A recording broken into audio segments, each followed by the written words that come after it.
Ladies and gentlemen, I'll start again. It's 4:31 and we will start our meeting. First, I'd like to acknowledge the traditional owners of land we meet on today, and I humbly pay my respects to the people of the Wiradjuri and Ngunnawal nations, their past, present and future emerging elders. Housekeeping, if you're asked to evacuate, the emergency procedure is to exit via the door leading out of the building directly outside the council chambers and proceed to the footpath opposite the council chambers and await for further instructions. This council meeting is being streamed live, recorded and published in accordance with council's live streaming in council meetings policy.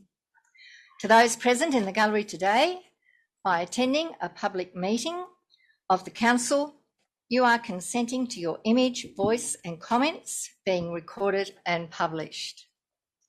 Anyone who is invited to speak will be recorded and their voice, image and comments will form part of the live stream and recording.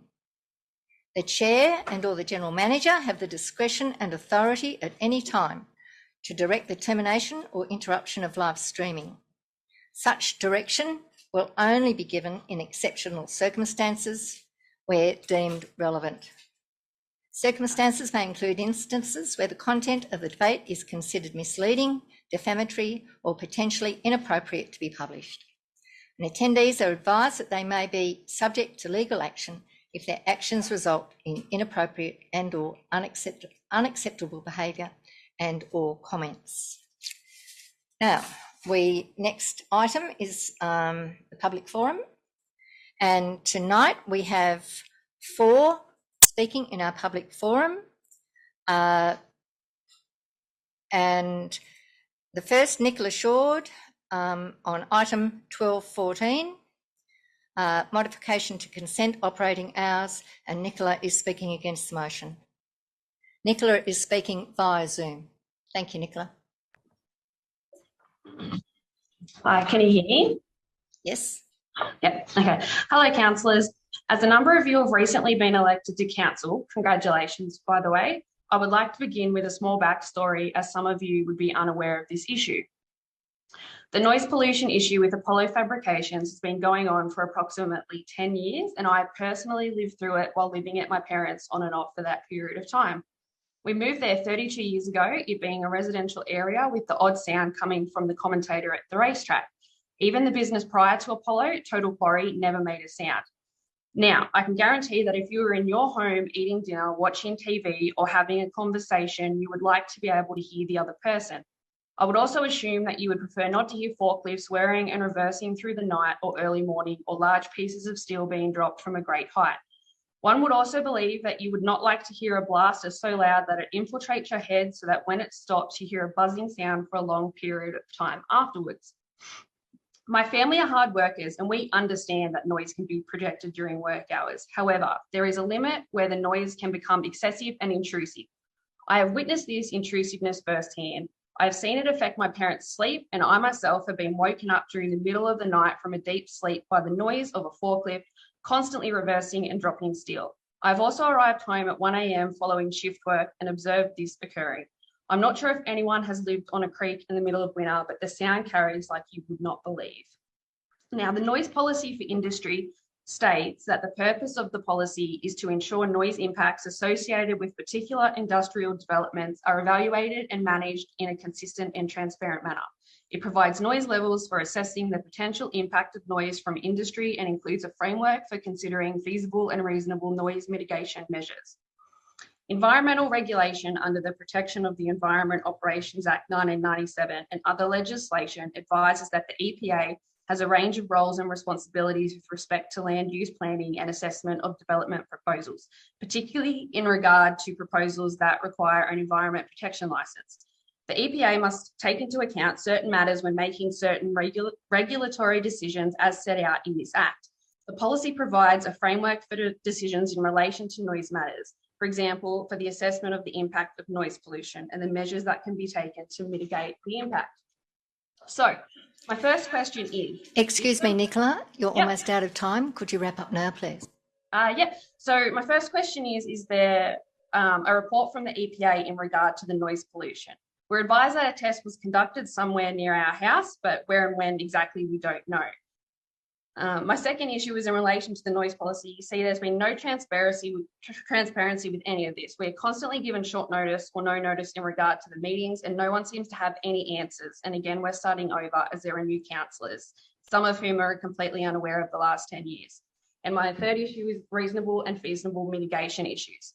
Over the years, Apollo have been kindly asked and directed to obey the noise levels as it remains to be a residential area. They're advised to find a reasonable solution to mitigate these issues. Thank you, However, Nicola. that has not been accomplished. Pardon? Could you round up now, please? Yep. So basically, all I can say is, with not enough time, the extended hours matter's gone on for 2 years and the noise issue for a decade, and it's about time that it was resolved. Thank you. Thank you, Nicola. The second speaker is Stephen Short, once again against the motion. Item 1214, DA 00035, modification to consent and operating hours. Stephen, if you'd like to speak.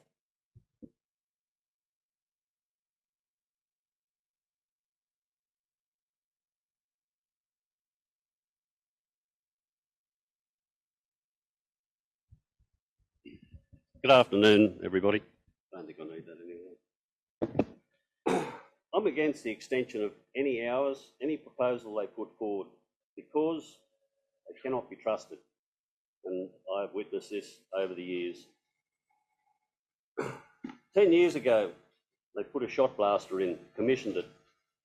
2 days later, I received a letter from the council. Did I have any objections to a shot blaster going in? It's a bit late after the things already up and running. It went on. The noise levels that were coming from that blaster at my back veranda were 92.8 decibels. And just for a comparison, a chainsaw runs at 85. And that went on. So this argument's been going on for 10 years about the noise that comes out of that building. It currently doesn't run at that noise level, I will say that, but it is a constant hum all day with the blow-off valve when that blaster is running. It's not very good. And it's pointed out that I must be the only one that it affects. Well, I don't think that's the case. We had people that wanted to purchase a home about 100 metres up the creek from us, from Yass. They came over, loved the area. Walked down through the paddocks, they thought, yeah, this is a spot for us. They said to the real estate guy, what's that noise? He said, it's the fabrication plant there. Well, what's the hum? Oh, that's the shot blaster. How often does that go on? He said, yeah, all day. Anyway, so these people came back for 2 looks at this property and then decided against it because they couldn't put up with that. Another thing about compliance, loading the trucks last year, it was a Thursday night at 20 to 10. They finished loading a truck on the site next door to their premises, which I refer to as the old Billy Dawes site. 20 to 10, I text the general manager to ask him had the hours been extended. The next day I got a reply that they hadn't been, and that was just using a forklift with a clanging and banging. And what people don't really understand is the sound travels out, not up. We got up because we thought it sounded like there was a lawnmower outside our bedroom window. That's the type of sounds that go on all day. If you go up there during work hours and it's normal run of the mill, you probably wouldn't notice it that much. But when you live there and you try and sleep there, talk there, walk down through your yard, it's there all the time.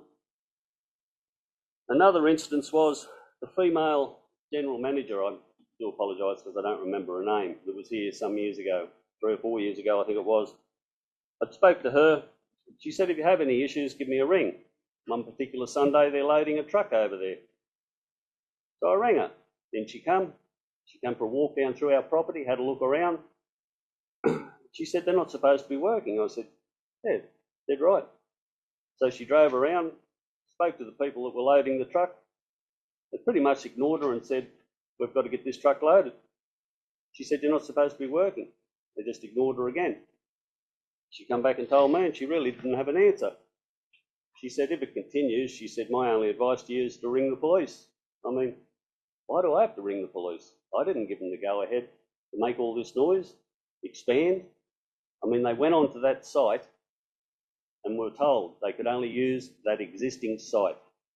They currently have steel spread over the two sites either side of them. Everybody else that has to work around that area has to comply.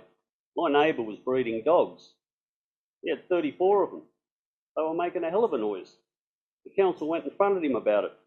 Said, Laurie, you can't have those dogs here. He said, get rid of the dogs or you got to move. He had to move because he didn't comply. And the list goes on. I could rattle on about a lot more, but I think you've heard enough. I'll leave it at that. Thank you for your time. Thank you, Stephen. The third speaker against the motion, Tracy Lamb.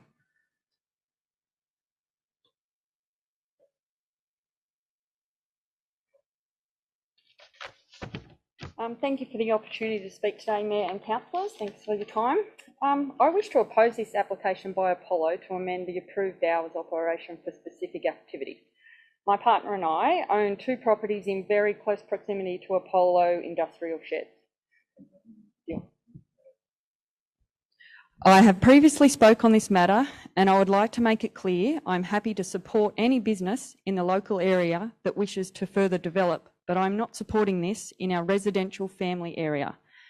I'm a mother of 2 young boys under the age of 3, located on our block behind Apollo. We continually hear loud noises from their day-to-day activities, whether it's from the sheds or trucks. I'm concerned about the welfare and mental well-being of my children now and into the future. I will say it again, we live in a residential area, not an industrial area, and I strongly believe the current hours from 7 a.m. till 6 p.m. are adequate due to where they are located. I'm also concerned about the devaluing of our 2 properties if this application is successful and what the impact has on our future. I understand Apollo have been non-compliant over a number of years on numerous issues, and one of those being working outside working hours. From the acoustic report, it states, provided all warehouse entry doors are kept closed, activity noise within the warehouse will effectively achieve the application noise emission criteria. So the doors have got to be shut. Given their non-compliance in the past, it's very hard to trust them now and into the future. It's all fair and well to give a report and have noise emission criteria and noise policy for industry, but until you live there, right there at the back of their sheds, day and night, you don't understand the real issue with noise and effects it has on you and your family. I'm here representing my young family and other concerned neighbouring residents that couldn't be here today or actually don't feel comfortable being here. And we are still opposing the early morning and late night hours proposed by Apollo. Thank you for your time. Thank you, Tracy. Our 4th speaker is Caleb Jackson, and he is speaking for the motion. Thank you, Caleb.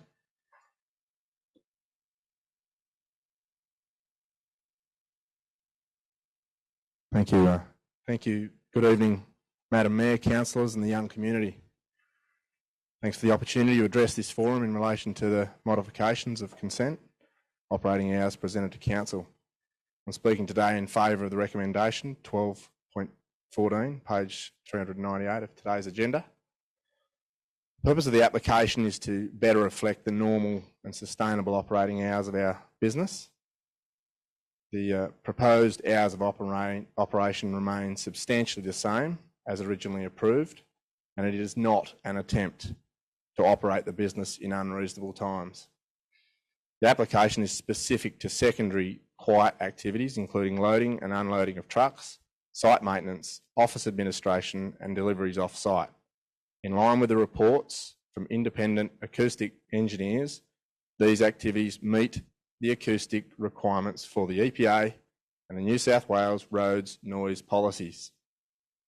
As you can see from the report, significant resources have been put into this application, first submitted to Council in August 2020. This acoustic report provided has undergone a detailed peer review process, with both reports confirming compliance in relation to the proposed changes. It's been difficult to maintain consistency over the past 2 years, with the pandemic causing constant upheavals to our operation. Building sites were shut, supply chains interrupted, and labour forces severely impacted. During this time, we've done everything, and I'm telling you, everything within our power to maintain the approved hours of operation. However, from time to time, this has been impossible. In the past 12 months, there's been very little need to operate outside the approved hours. However, that is not to say the need won't arise again as demand picks up. There has been an attempt to suggest to both council and councillors that our business consistently operates outside the approved hours and outside the approved and recognised limits. This is simply not true. We've conducted very expensive reports on multiple occasions that can be verified. In addition to that, we are willing to provide evidence to confirm our hours of operation. Over the years, we've experienced many complaints in relation to our hours of operation that simply do not reflect the reality on site. This includes complaints received for our own personal attendance, for private activities on our own land. The most recent notification of a complaint, referred to in just now, received by council was most likely a result of my father attending his chooks after hours. In a lot of ways, these complaints have become disheartening because it's created a false narrative. It's created a false narrative in respect of our operation, one of which we've been unable to provide accurate responses to these accusations. As such, we welcome the recommendation from council to provide contact details for complaints about the operation, as this will open up the lines of communication between ourselves and the complainants. I would like to take this opportunity, councillors, to reassure councillors, the council, the community, that is absolutely our commitment. It's absolutely our commitment to be a good corporate citizen within the community and continue to develop our business in the most responsible way possible. We take great care to operate the facility in such a way to ensure it contains, mitigates and abates the noise and other impacts our operation generates, despite the reports, the commentary that suggests otherwise. Starting from next month, we intend to invest an additional $170,000 into a new electric compressor system, which requires a full power upgrade to the facility, with the sole purpose of reducing the impact caused by a current diesel unit. Caleb, you have about 50 seconds left. Thank you. We're very confident about the future of our manufacturing business here in Young, New South Wales, and our sustained commitment to growing manufacturing in the region is confirmed by the engagement of 18 new staff members and no less than 14 apprentices and traineeships facilitated through our steel fabrication training opportunities program. We look forward to continuing to work with the council, the councillors and the community, specifically the community, for a positive outcome for all for many years to come. Thank you. Thank you, Caleb.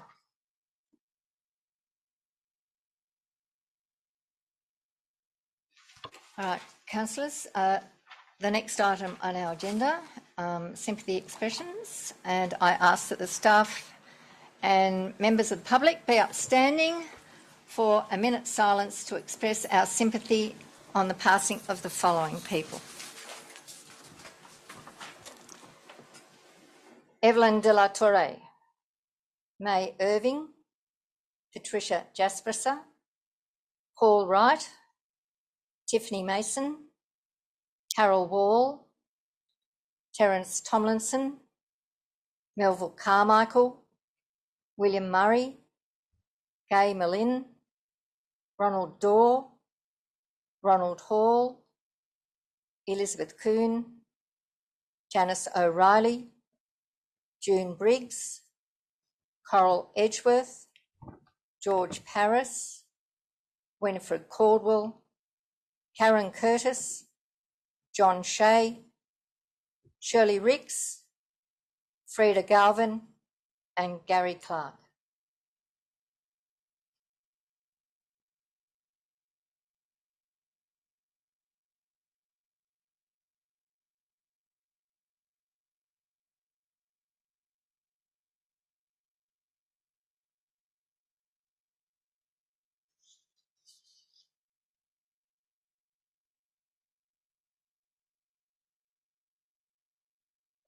Thank you, councillors.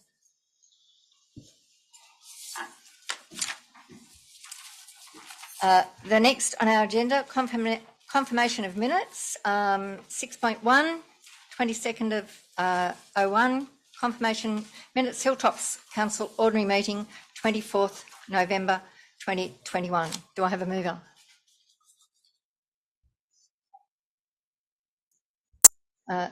Council, and a seconder? Thank you.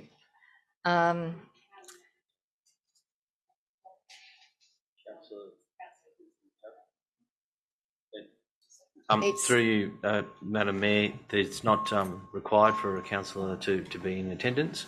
They're affirming the minutes. Those that attend and obviously object or make comment upon those minutes if they feel it's inaccurate. We're just moving for the adoption of the minutes. Okay. So, all those in favour? Anybody against? Carried. Unanimous. The next item, 6.1, 21, 225, confirmation minutes, Hilltops Council Ordinary Meeting, 27th of October, 2020. Oh, pardon me.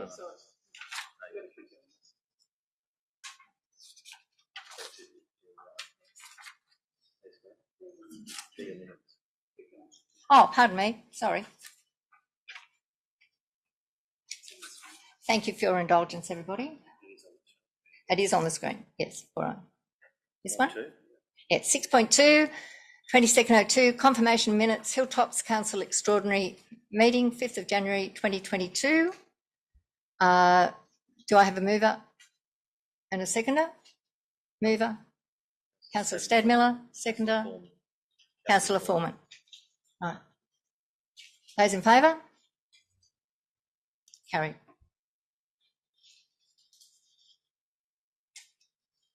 Right, 6.3, 2203, confirmation of minutes, Hilltops Council. Haven't we just done that? All right, pardon me. I'm ahead of myself.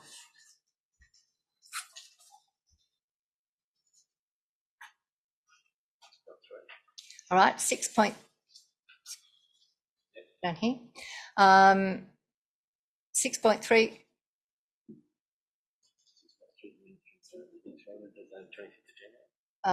Where we are? Yes, confirmation minutes, Hilltops Council Extraordinary Meeting, 25th of January. Do I have a mover and a seconder? Mover Stadmiller. Fitzgerald. All those in favour? Unanimous. Thank you, councillors. Just fine. Are there any disclosures of interest? No disclosures? All right, we will move on. The next one on the item is a mayoral minute, which I think you have all in front of you.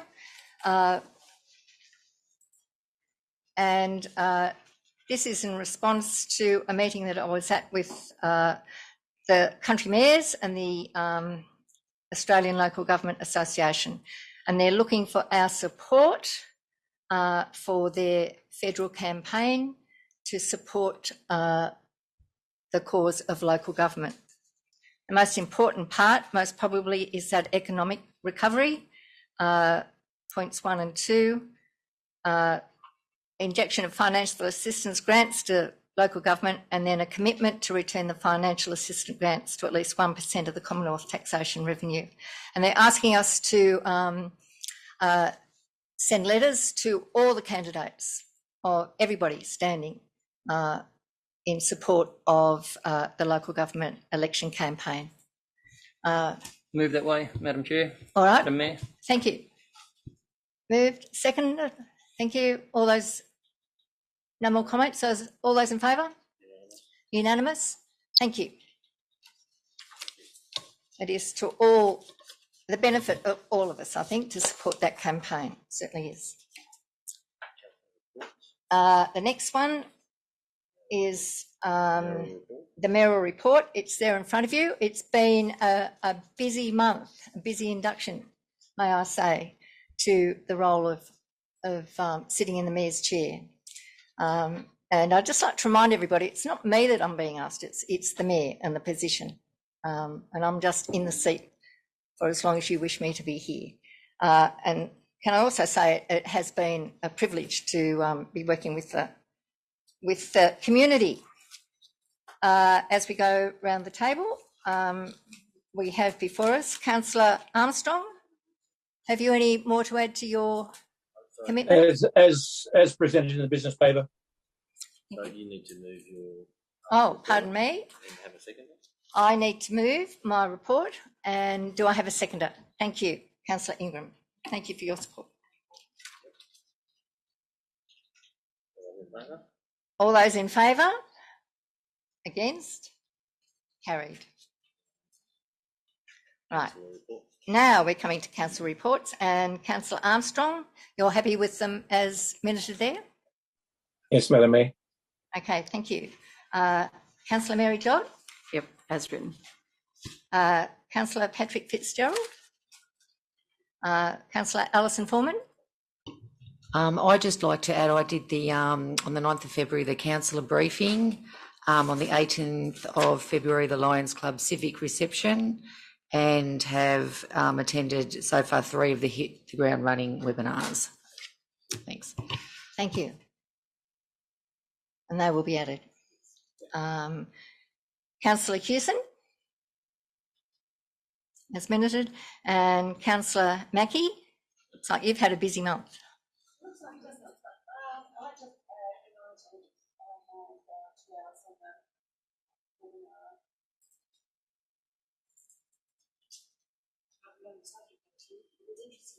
Council meetings. Council meetings. Yeah. Okay, and Councillor Piper. Nothing. All right. Now we need to pass these, don't we? Oh, pardon me, Councillor Ingram. Meetings as minuted. Thank you, Madam Mayor. Thank you, Councillor Ingram. And Councillor Flannery. As minuted. Thank you. Thank you. You've got everybody? Councillor Stadmiller. Meetings as minuted. Thank you. Now have we everybody? We do, Madam Mayor. That is good. My apologies to those that I didn't mention before. All right, do I have a mover and a seconder for this? Okay, thank you. All in favour? Unanimous. Right. Item 11, the Community Recognition Scheme. Has anybody that they would like to put? Yes, Councillor Stedmiller. I'd just like to recognise the contribution that a member of the Harden community and the wider community, John Shea, made to both the district and in particular the sport of rugby league, and his recent passing. And if we could have him recognised through the Community Recognition Scheme, and a letter sent to his family to recognise that very big loss to the sporting community and sport in general. He leaves a very large legacy that will never be filled. I believe he was the captain coach of the 1981 Harden Hawks win over the Wagga Kangaroos, 18-15 at Fisher Park, which is a very historic moment of sporting history within Harden-Murrumba. Thank you. Thank you, Councillor Stadmiller. He certainly made a contribution to the community. Councillor Flannery. Thank you, Madam Mayor. Yeah, I have a couple. I'd like to echo Councillor Stadmiller's sentiments and 2 others. As mentioned earlier, you've been very busy as Mayor. I'd like to recognise former Mayor Councillor Ingram. He served as the Mayor on Hilltops Council for the first 4 years of our existence, and I think it should be publicly recognised the huge effort that involved and entailed. We were Hilltops Council when the government first determined the amount of remuneration to go to mayors, and as you'll find out, councillor roles, we're on the bottom end of a scale, but the workload is just as onerous. I'd like to thank Councillor Ingram for the huge effort that he put in to trying to get the Hilltops Council up and running. Thank you, Councillor Flannery, and I think we all endorse your sentiments. We certainly do. Anybody else? Only the one, Councillor Flannery? I was going to, you might mention the terracotta. And Oh, you can do it. Councillor Flannery and I also have a shared, if you like, community recognition, and that is for Mick and Anne Burns, the owners, managers, and very hard workers at the Terracotta in Murrumburra, Harden Murrumburra, which on the Monday, 14th of Feb, they celebrated 30 years of operation. And for their dedicated service, their happy service, I think they have added certainly to the economic life and also the tourist outlet of our Hilltops region. And for that, we congratulate them and we recognise them as valued members of our community. I echo that, absolutely. All right, can I have a mover for the community recognition? All right, Councillor Stadmiller and seconded Councillor Piper. All those in favour? Unanimous. Thank you.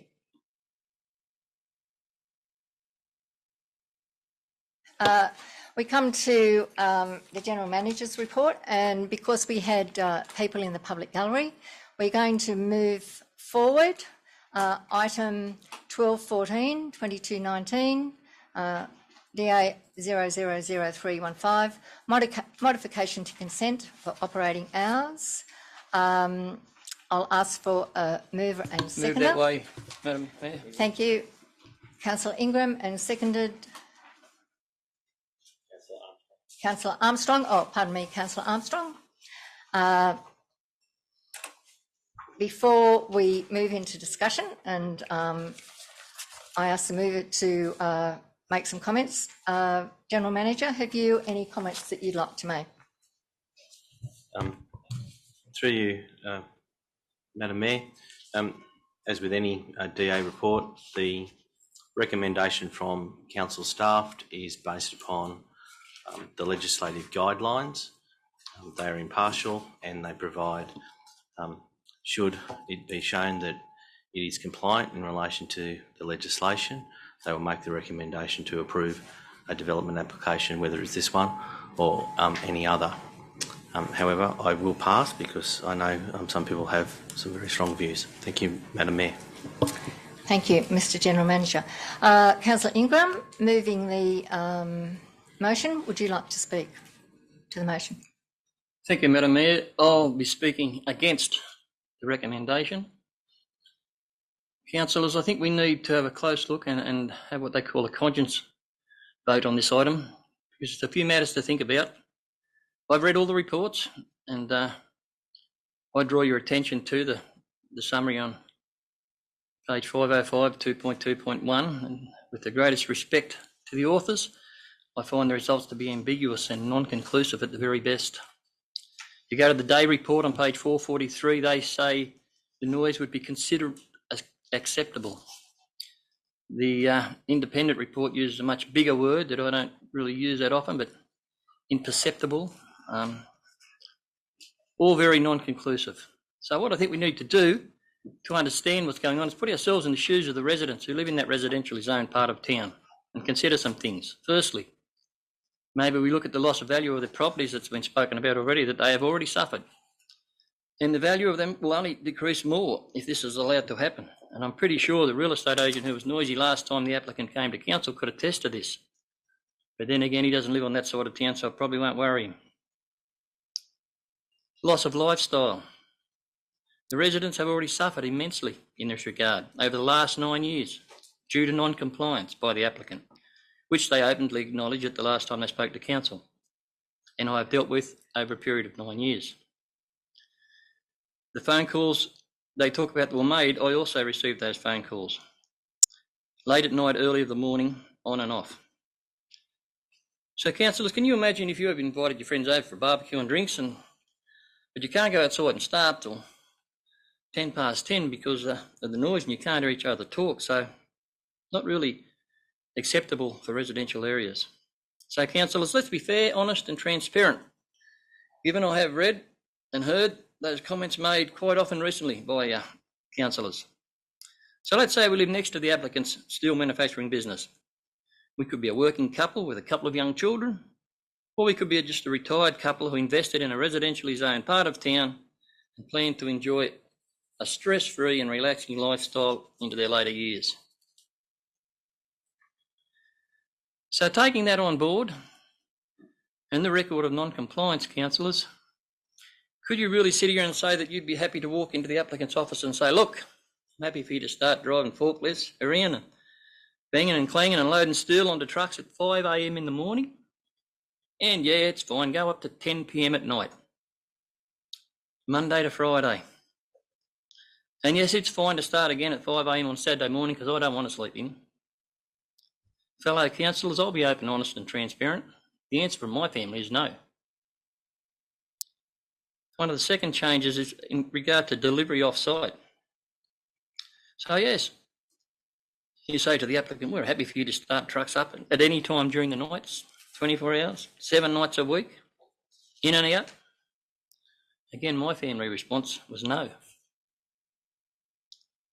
Another change was site maintenance, which on first appearance doesn't appear maybe all that bad, because you see there's a few spare hours there on Saturday where they haven't got anything covered. So we'll do some site maintenance to 6 p.m. on Saturday under the guise of exactly that site maintenance.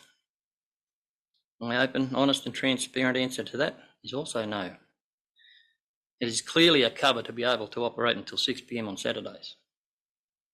Councillors, the honest reality of this item and proposed changes is even worse. Start time to be 5 a.m. What time do you think they're going to start arriving at work? It won't be 5 past 5, I can tell you. The same will go with finish time. It will be after 10 a.m. Because we just had a couple of bundles to go. Councillors, if you can honestly sit here and say that you would be happy to have your lifestyle and more importantly yours and your family's mental health and well-being suffer for the rest of your life, I guess you can vote for these changes. But if you can't honestly say that, then you need to follow through with and make good on the commitment you made and listen to the residents' wishes and ensure we have social and cultural growth in our region, and that we are listening and responding to those who put us here and not be intimidated by the keyboard bullies who live on the other side of town. Thank you, Madam Mayor. Thank you, Councillor Ingram. Councillor Armstrong, as seconding the motion, would you like to speak? Thank you, Madam Mayor. Given that Councillor Ingram has spoken against the motion, I'm asking that I'll be speaking for the motion, even though at times it may not seem that way. I guess I acknowledge all of the points that have been raised in regards to past non-compliance and the difficulties in the production of noise in an industrial context such as the applicant has brought to us. The reality of it is, when Neville Brown used to use this spot for parking his bus 35 years ago, and Mr. Short bought his block of land, there was no banging and clanging, there was no 5 o'clock. There was simply the bus parked in the shed. What it is today certainly is something entirely different. It's a significant industrial undertaking, probably located in the wrong spot of town, but it's located there. I guess I'm happy enough to provide support for the applicant's request to introduce office administration from a reasonable time to a reasonable time, and I suggest 5 a.m. is probably a little bit early for that.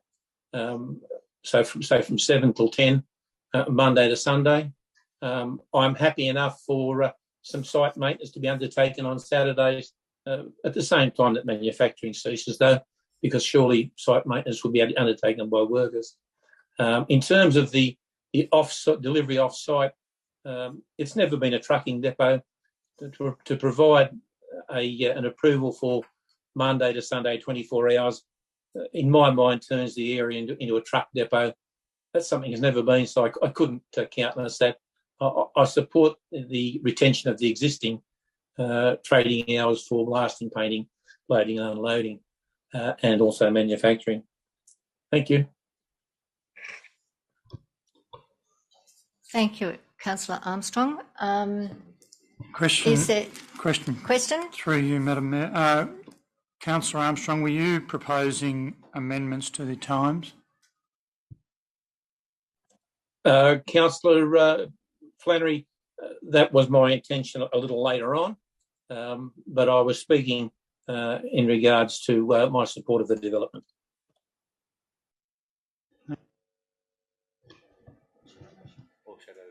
So that's a foreshadowed amendment, am I right? Councillor Armstrong? I haven't foreshadowed anything yet. I'm going to wait till the debate's completed before I do anything, Madam Mayor. Right, thank you. Is there anybody else who wishes to speak? I want to speak against it. I'm totally against the prospect of any extended hours. I think it's unfortunate that Council originally allowed this major enterprise, an industrial enterprise in a residential area. That being done now, I think the times are completely adequate, and I think some of these things are ridiculous, the actual times they're going for. But I am amenable to, an adjustment that Councillor Armstrong may make. Thank you. Thank you. Councillor Dodd. Madam Mayor, I have two questions, I think. The first one is just a clarification that the things like loading and unloading, when they're happening outside normal, that 7 till 6, will be inside an enclosed building, that the building has to be closed while those things are happening. Is that if it's before 7 in the morning or after 6 at night? Do you want to answer that? That's what the applicant has told the people who did the noise assessment. It's referred to in a number of cases that on the condition that the applicants comply with these matters. So compliance.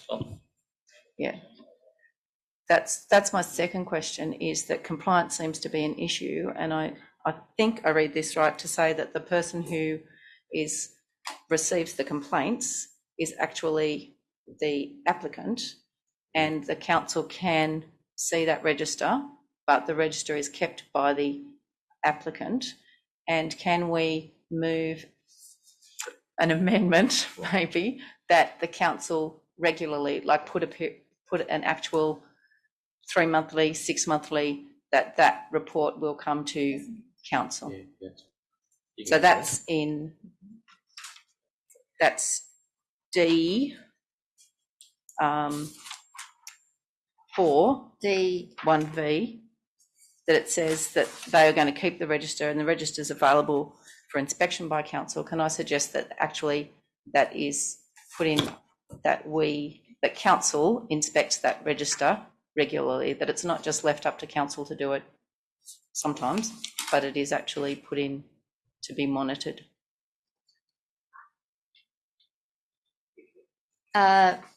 So, Councillor Dodd, are you putting that forward as an amendment? Yes, I think so. So just through you, Madam Mayor, one of the conditions is point 6. Upon receipt of a noise complaint that council deems to be reasonable, the person having benefit of this consent is to submit to council a noise impact study carried out by a suitably qualified and practising acoustic consultant at no cost to council. So the safeguard is there. I will say in relation to any complaint that is made, providing we have an officer available, that complaint is investigated. It's not only subject to the condition of the record that the applicant must keep. So if we receive a complaint, we investigate it, as long as someone's available at the time. And that happens at any time? Right. So although that the sign will have that the applicant is the person to whom the initial complaint goes to, that the complainant could also complain to council? The public is any public person can make a complaint to council, and we will investigate as resources allow in as appropriate. I would just like to ask for you, General Manager, have they been fined previously due to non-compliance, and if so, do we have a date around that? And how many complaints have to come forward from the public before they receive a fine? Depending on the complaint, I don't believe it's appropriate to talk about the number of complaints, and I don't actually have the number of complaints. Many of the complaints happened prior to my period. Having said that, there has been complaints during my tenure, and yes, the organisation has been fined for breaches. When we've been able to prove the breach. That's an issue with any complaint. We need to investigate, and we need to prove it. I will say that we do, our compliance officers and our rangers do randomly look at all people. We don't target any specific organisation, just random compliance checks. Question through you, Madam Mayor, to the General Manager, I guess.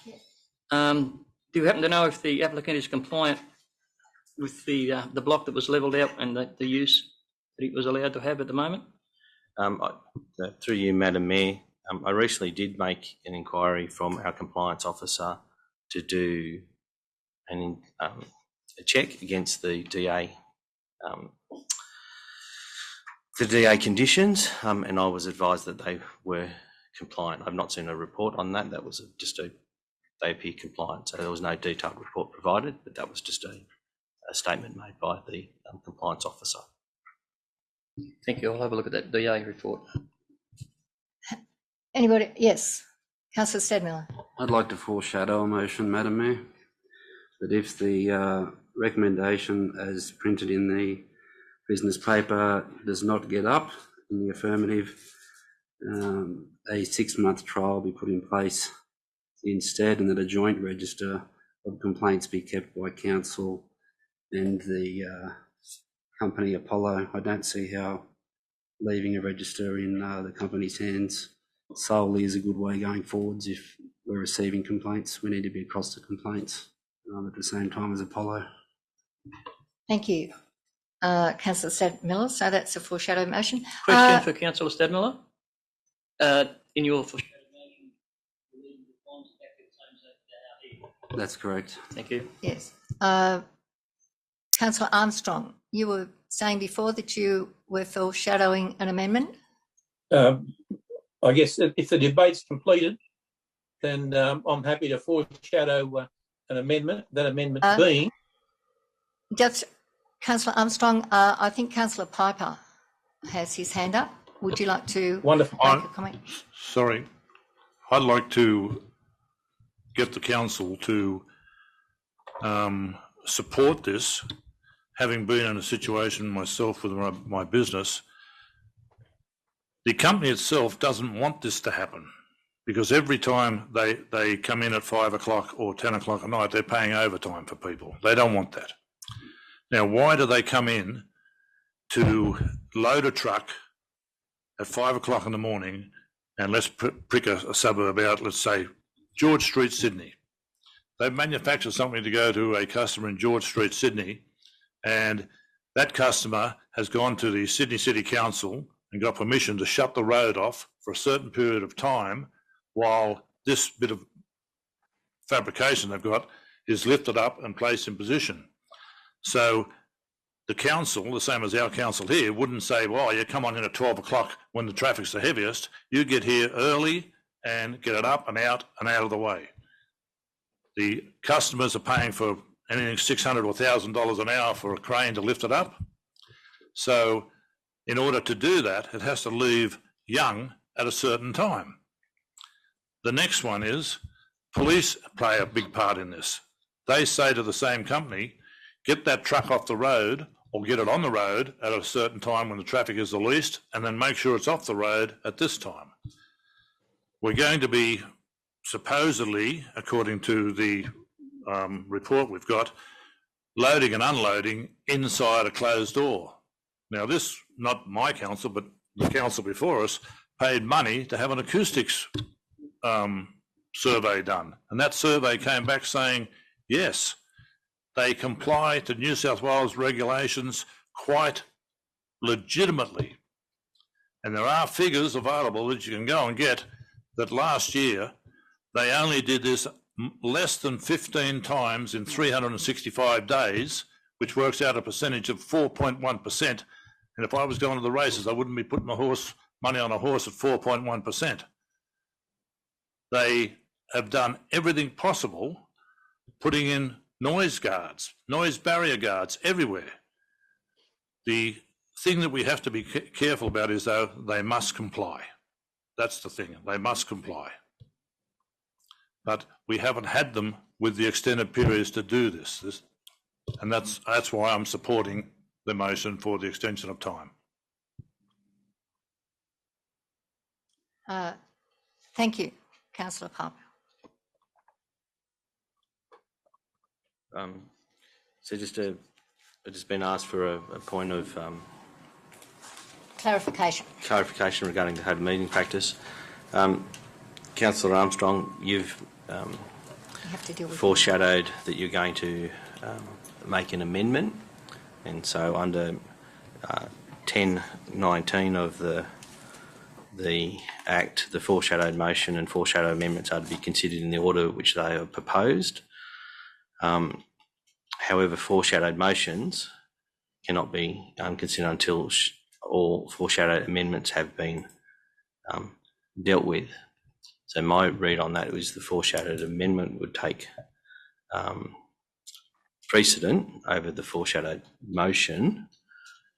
So the foreshadowed amendment, we're in your hands, Councillor Armstrong. I just thought there might be some discussion about that. I just wanted to check the order. So the foreshadowed amendment, so you're amending the motion, and then we, then that can become, and the amendment is voted upon, then it becomes the motion, then that motion is debated, then we go to the foreshadowed motion. So Councillor Armstrong. Councillor Armstrong. Thank you, Mr. General Manager. Thank you, Madam Mayor. Look, my foreshadowed motion would be that there be no variation. Amendment. Sorry, Councillor Armstrong, if you're an amendment or a motion? An amendment. Yeah. An amendment would be there would be no variations in the existing operating hours, but there would be addition of the operating hours for administrative work, office administration, and those hours be consistent with the current hours for manufacturing activity.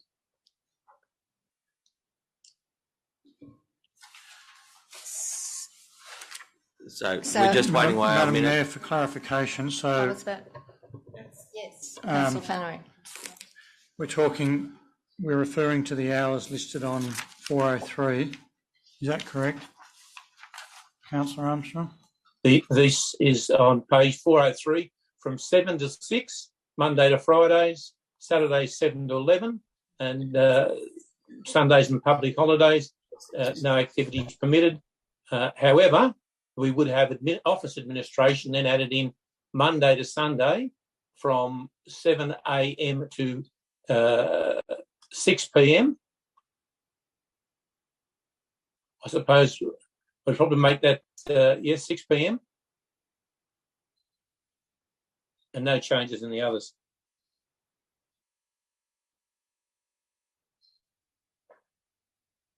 So I'm right in saying, Councillor Armstrong, that the loading unloading is...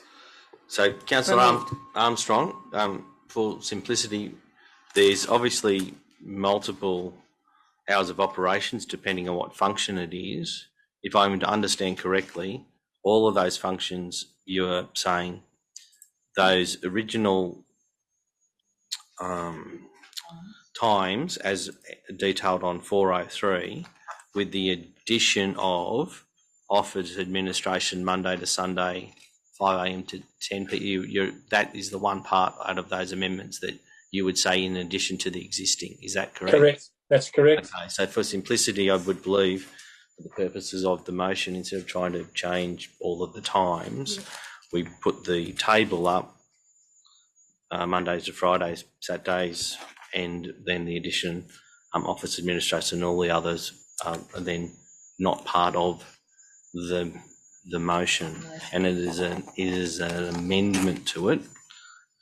So that is debated whether that then becomes the motion. If the amendment is lost, then we go back to the original motion that was moved, and should that be passed, the foreshadowed motion lapse. Should that original motion be voted down, then the foreshadowed motion with the trial period of 6 months and the joint register being maintained then becomes the motion of which to debate. Councillor Armstrong, with your indulgence, would you consider amending the Saturday from 7 a.m. to 1 p.m? As opposed to existing hours of operation, which are 11? Look, I'm happy enough to go to 1 p.m. For office administration. I think it's certainly an activity that would not generate excessive noise. Certainly, I'd be happy to see that go until 10 p.m. at night. In actual fact. Sorry, Councillor Armstrong. I believe Councillor Flannery's one is you. I was referring to general operation at the moment under existing hours of operation. Saturday 7 a.m. to 1 till 11 a.m. That general operations be permissible until 1 p.m. So he's asking. Yes, I'd be happy with that too. Yes. Okay. So, Councillor Armstrong, now that have we got that foreshadowed? So with the proposed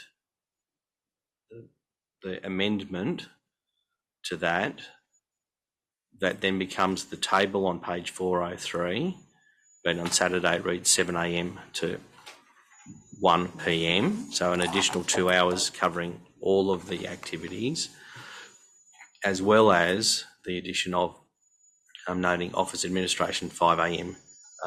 To 10 p.m. Monday to Sunday, that's correct. Monday to Sunday. So for administration. Yes. So that then it becomes the debate is to debate whether that the amended motion then becomes the motion, and then you will revote on it. Through you, Madam Mayor, Mr. General Manager, I don't think Councillor Armstrong said 5 a.m. You might just clarify that with him. 7 a.m. Oh, 7 a.m. 7 a.m. 7 a.m. I'm sorry. Yep, 7 a.m. for office administration. Correct. So, General Manager, we need to vote on the amendment. So let's just Madam make Mayor, sure that we have it on the screen. We deal with the, what are you going to deal with first, the motion that was put to us, or? Well,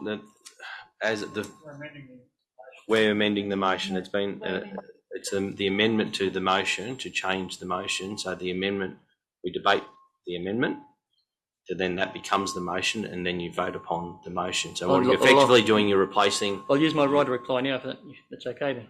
Yeah, well, yes. Thank you. Through you, Madam Mayor. Yes, on the amendment. Your right of reply, is that what you're on them? Yeah.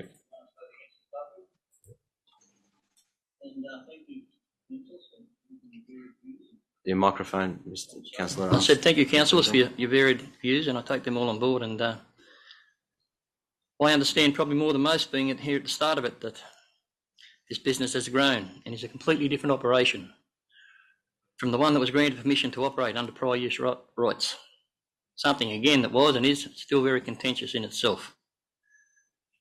I also understand that the applicants from day one knew the area they were going to operate in was zoned residential, but they made a conscious decision to expand on that site without any consideration or care for the residents in that area. Those residents have since had the value of their properties severely impacted. Their lifestyle and their mental health well-being have been affected greatly. I have witnessed this firsthand over the last 9 years. With the greatest respect to my fellow councillor who spoke about compliance and noise suppression, 9 years to do what was asked to do with the shot blaster. 9 years. I'm sorry, nothing. If I sound definite about that, I am, because I know. As stated, councillors, if you can convince yourself that the starting of forklifts and trucks and the banging and clanging and steel of those trucks won't disturb you at 5 a.m. in the morning and at 10 o'clock at night, and trucks coming in and out all night, any night, I guess you can vote yes to the item and allow heavy industrial businesses to devastate the lives of residents who live in residentially zoned area of Young.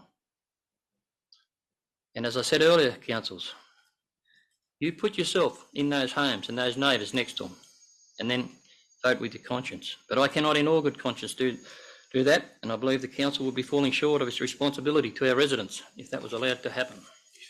Thank you, Madam Mayor. Thank you, Councillor Ingram. Can I just remind everybody that this report or this item, we're dealing with the application and the legal compliance as is here. There is a history, I understand, but we're dealing with what is in front of us, and that's the application and the legal compliance. Question, Madam Mayor. To remind everybody. It's been a question for the General Manager. It's been stated twice that it's residential. My understanding is the zoning on which Apollo are sitting is industrial, the surrounding area is residential. Could we get clarification? Are they in, is Apollo's manufacturing business sitting on the residential land that has previous existing use rights, or is it zoned industrial? I think it's important to clarify. I will need to check, but I understand they have been existing use rights. I'll have to check the... And it's now zoned R1? Yes. Yes. But I presume that is what we call an exotic, is it? In terms of existing use rights. Yeah. And I think there's been precedents for that, isn't there? So, Madam Mayor, I believe we now, Councillor Ingram's made his statement. I believe we go to the the vote on the amendment motion, which is the... I'll second the amended motion. So, okay, so we have a mover, the mover and the second have been Councillor Armstrong and seconded by Councillor Lander. I'm sorry. Yeah, I think we put it up on, this is, sorry.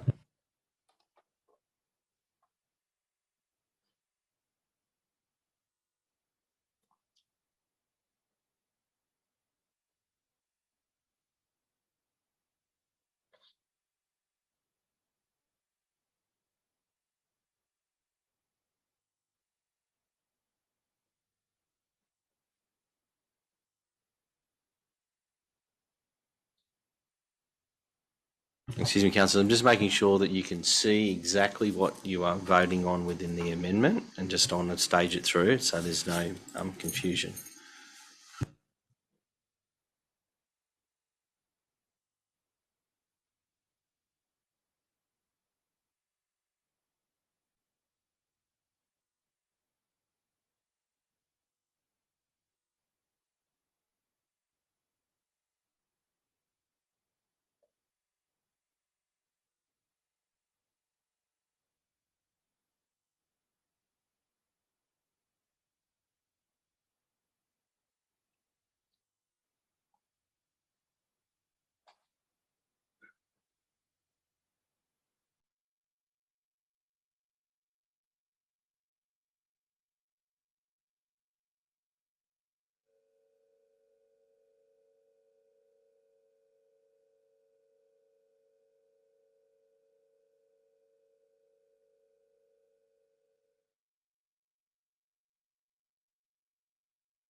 Councillor Armstrong, thank you for your indulgence. Councillor Piper, I'm sorry, sir. So, do you want to share that screen now? It's shared up, sorry. It's on the screen. Okay. So, Councillor Armstrong, the motion now reads that Council approves the modification to the extent To 1 p.m. Oh, to 1 p.m. That's right, on the Saturday, yes. There. Yep. 7 a.m. to 1 p.m. But however, with the exception of office administration, and I believe all of the conditions still relate to the additional conditions, although they relate to many of the other issues. I don't think they believe in contradictions or recommendations. Today, well, then all the recommendations in relation to the noise impact should be adhered to in any case.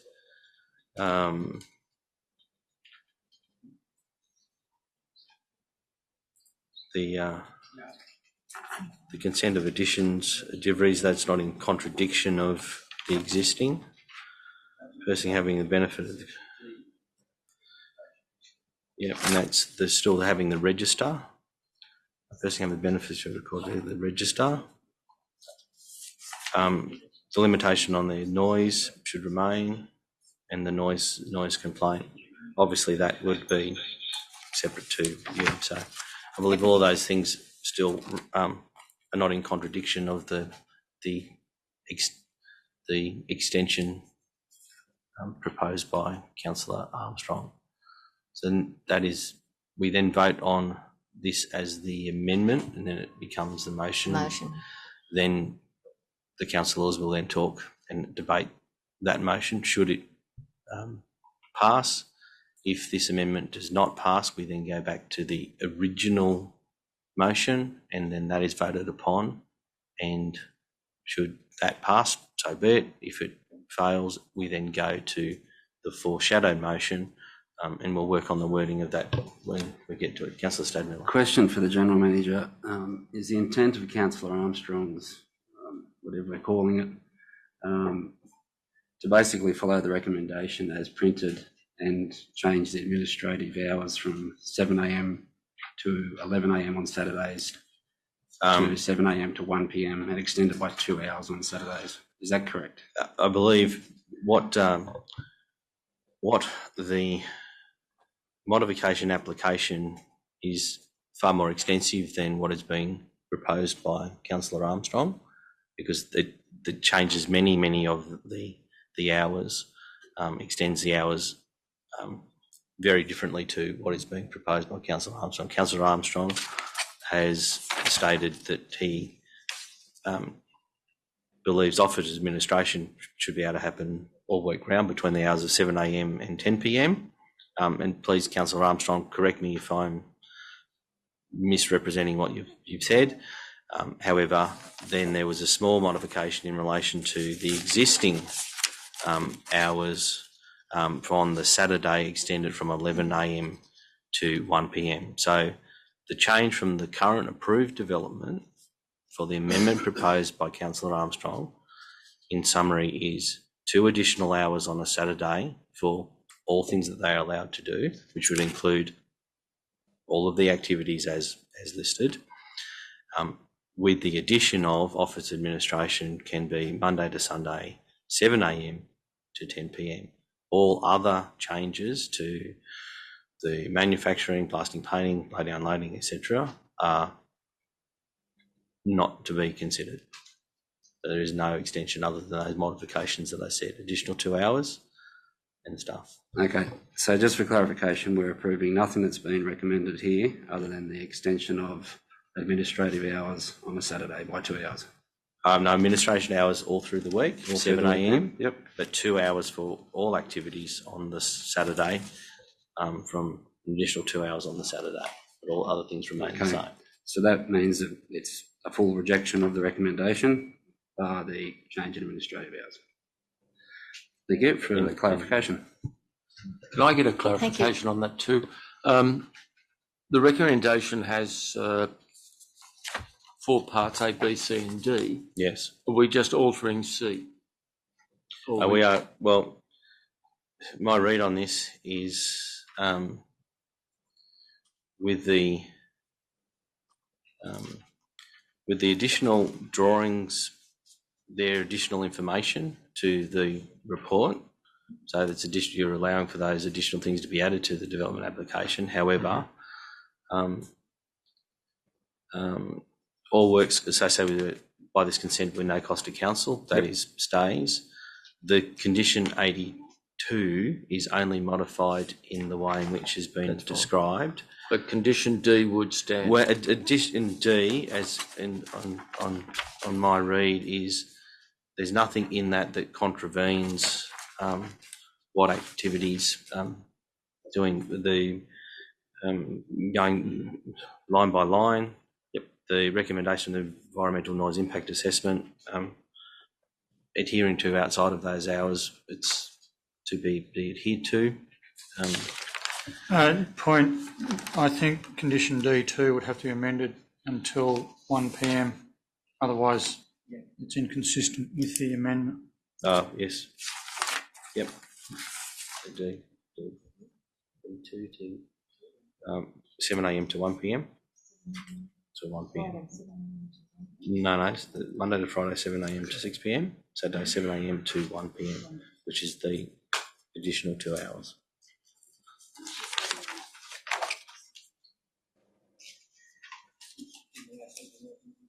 So, Mr. General Manager. So we had as long as Councillor Armstrong believes we have captured these amendment, and it was seconded by Councillor Flannery. So Councillor Armstrong, is that your amendment? Yes, it is. Okay, so now we would vote on that amendment to become the motion. You're not approving this amendment. It then becomes the motion, the amendment. If the amendment fails, the original motion stands as debated. Mm-hmm. If the amendment passes, well, then both the original motion is lost. Well, is not debated. It's replaced by this amended motion, and then it's debated. And then should the amended motion become the motion, then that's debated as if the first motion never existed. However, should the amended motion, when it's voted on as the amended motion, which becomes the motion, then the foreshadowed motion would come to if it fails. All right, thank you, General Manager, for guiding us through, and especially for guiding me through. So I'm right in thinking that now we... Madam Mayor, I might speak to the amendments. Yes. Look, this is clearly a difficult one, I think, for all councillors, all the community, and no doubt for the owners of Apollo. I guess the long and the short of it is we don't have adequate land that is readily available for large manufacturing businesses in our council, and that is something that clearly we need to address going forward. But again, given the topography and the geography of Hilltops, it's not something that can be easily addressed either. Whilst I don't believe Apollo are getting what they want, I think it gives some small gains. Clearly there's a lot of dissatisfaction in the community. I think we all agree when we did the LEP, or the previous council that voted for it to go down to the Office of Planning for concurrence and then come back for adoption, that getting industrial businesses out of residential land was the intent of what we need to achieve. But that said, Apollo employs a large number of people, as do other businesses in town that have existing use rights. I think long term, we need to help this company look for alternative sites, but growing the business so that it is so big that it's got nowhere to move to, I think is just going to put us in a very difficult position. And I think what we are looking to grant is a small win for Apollo, not what they want, but I think is a bit of a strikes a balance between the community and Apollo. Thank you. Councillor Flannery. Do you, Madam Mayor, for clarification, I believe it's appropriate now to put the amendment to the vote to become the motion. So you're effectively replacing the amendment. You're replacing the original motion with the amendment, and then you will then vote on the amendment itself. You're voting to replace the original motion with this amendment, not on the amendment itself. So, Madam Mayor, put it. All right, I need to put it that we are voting on the amendment to become the motion. On the amendment to become the motion. To become the motion. And the amendment we have in front of us, those in favour? We have Ingram, Mackey, Flannery, and Armstrong. Those against? We have Dodd, Piper, Hewson, Stadmiller, Rolls, Fitzgerald, and Foreman. So the amendment is lost. Amendment is lost. And then we go back to the original motion. That's correct. Right. And so now we have had two speakers for and against the original motion. So if we put the motion to the floor. So through you, Madam Mayor, just so to ensure, so can we get up the original motion, please, just so the councillors are... And Councillor Dodd, do you have a question? Is it possible to get clarification of the foreshadowed motion before we vote on this motion? What has been foreshadowed by Councillor Stadmiller was all that you see before it with the 6-month trial condition, and so a further report would come back to then approve it in total. And in the register as listed there, it would then be a joint register, so that would be monitored by council staff. At the time they get it, we get it instead of an intermittent type part. It's live. That clear, Councillor? Okay, so we're back to the original motion. So, and the recommendation is before you, and so we've had a mover and a seconder. Madam, we had for the original motion, there was Brian Ingram and Greg Armstrong moved the original motion. We've had two for and against. So just for the clarity, I believe it's important that councillors are aware. The recommendation is that council approves the modification application number 2019/DA0003.5.1 for the amendment to Apollo fabrication hours of operation at lots 3 and 4, DP 845187, address 10 to 12 Telegraph Road, Young, as follows. Amend condition 1 of the consent in reference to the following drawings and reports.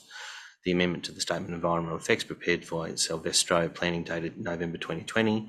Environmental noise impact assessment prepared by Day Design Consulting Acoustical Engineers dated 17th of December 2020.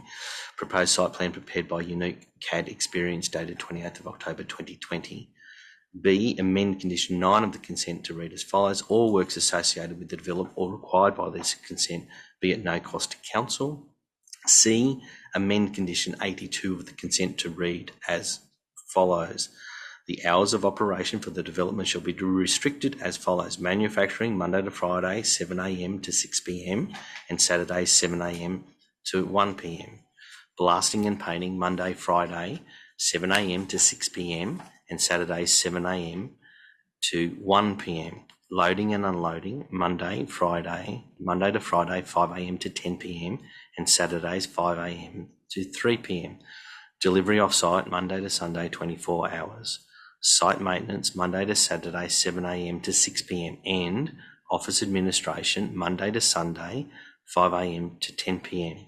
In this condition, the activities listed above as are defined by the table below. Mr. Gentleman, you're not going to read the whole 3 pages, are you? Well, I'm sorry, I wanted to make sure that people were understanding I'm what pretty I'm sure voting on. councillors have got it there in front of them and read surely before they got it today. Madam Mayor, I just need to seek clarification. I don't believe you can issue a 6-month planning approval, which is what we would be voting on for a foreshadowed motion.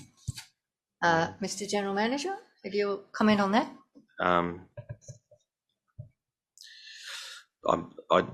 I'd have to take that on notice, unfortunately, because I don't have that.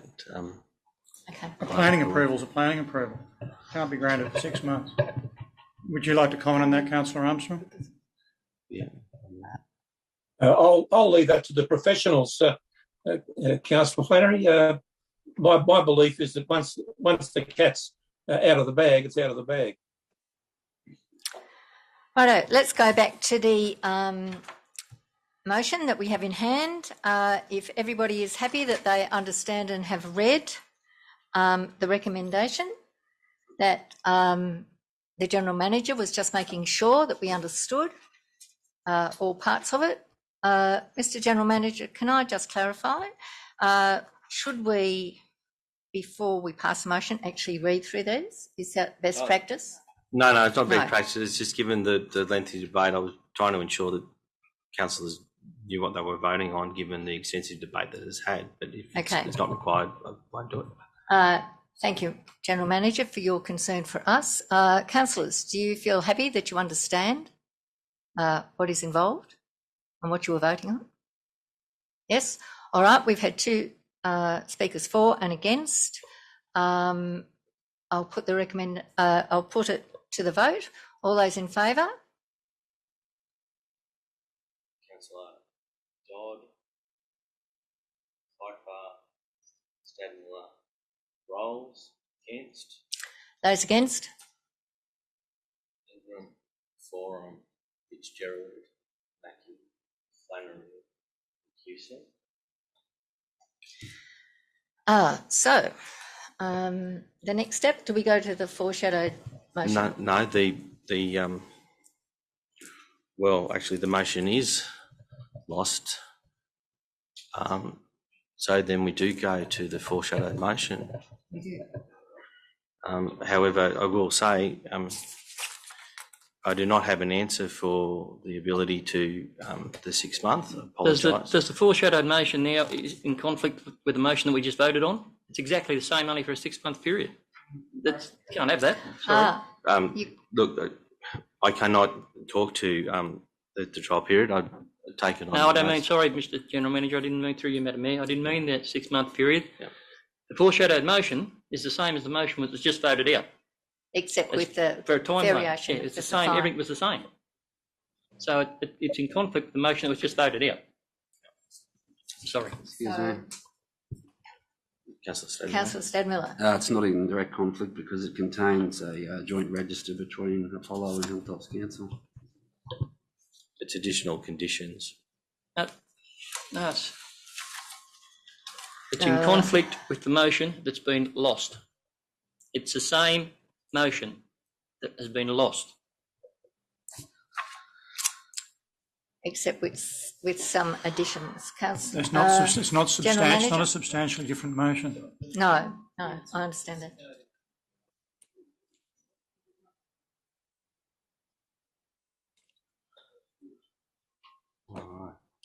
I think on reading the rules, that's correct. I think so. So I think it stands that this motion has been lost. Thank you.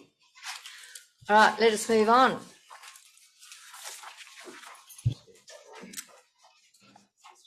Whew. Okay, we'll go back to the agenda, and next on the agenda, the manager's report is 12/1/2206, and that's the Hilltops major events 2022. And can I have somebody who would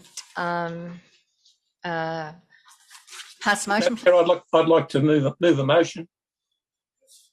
You move the motion. Thank you, Councillor Armstrong. No, I'll move a motion. I won't move the motion that's in front of us there now because I believe that it's in conflict. Councillor Armstrong, I have further to our discussion. You'll see the motion. Sorry, please share that. If I'm correct, the motion that's put before you, I'm sorry, I was a bit distracted by trying to work out. This is, as we discussed, and hopefully we've correctly applied the intent of what we discussed today to clarify, to make sure that this motion was in adherence with section 355. Thank you, Mr. Gentleman. Madam Mayor, I'm happy to move the recommendation. Thank you, Councillor Armstrong. So through as presented on the screen now. Thank you, Councillor Armstrong. Do I have a seconder? Okay. So through Councillor Stadmiller. Through you, Madam Mayor, it was pointed out just so the benefit of councillors that weren't privy, obviously, to the conversation they had with Councillor Stadmiller. The Section 355 committees are delegated authority from council, so the way in which the motion was worded could be interpreted that we're beholden to the Section 355 committees, which we are not. They have vehicle through us, and this clarifies that. The intent is, as articulated, to affirm that these are the dates for the events. Council supports them in the manner as outlined, and the funding that has been granted to us be rolled over in the manner as outlined. So the rollover of funds is the same, however, it's the clarity. The dates are the same, the events are the same. It was just a matter of technicality. The only variation there, through you, Madam Mayor, is that the word representative should actually be respective. Thank you. Has anybody any comments or any questions? Councillor Dodd, I think did you have a question?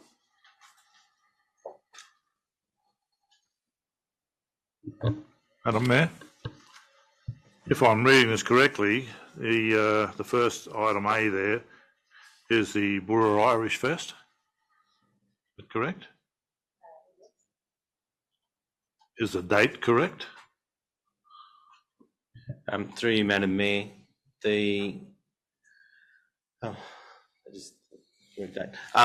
it's the October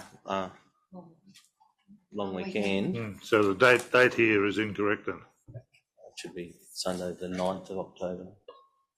9th of October. Thank you, Councillor Piper. Yes, thank you for that, Councillor Piper. Yeah. Are you going to get Sarah to talk to this at all? Well, we're just going to check. Okay, Councillor, we're just checking the calendar.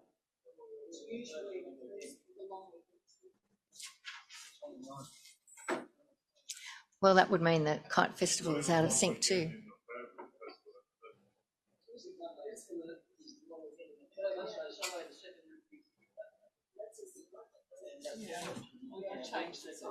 It's the 2nd. And the Kite Festival, Saturday the 8th of October.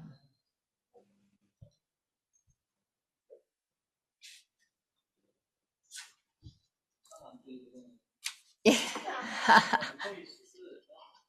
You're right.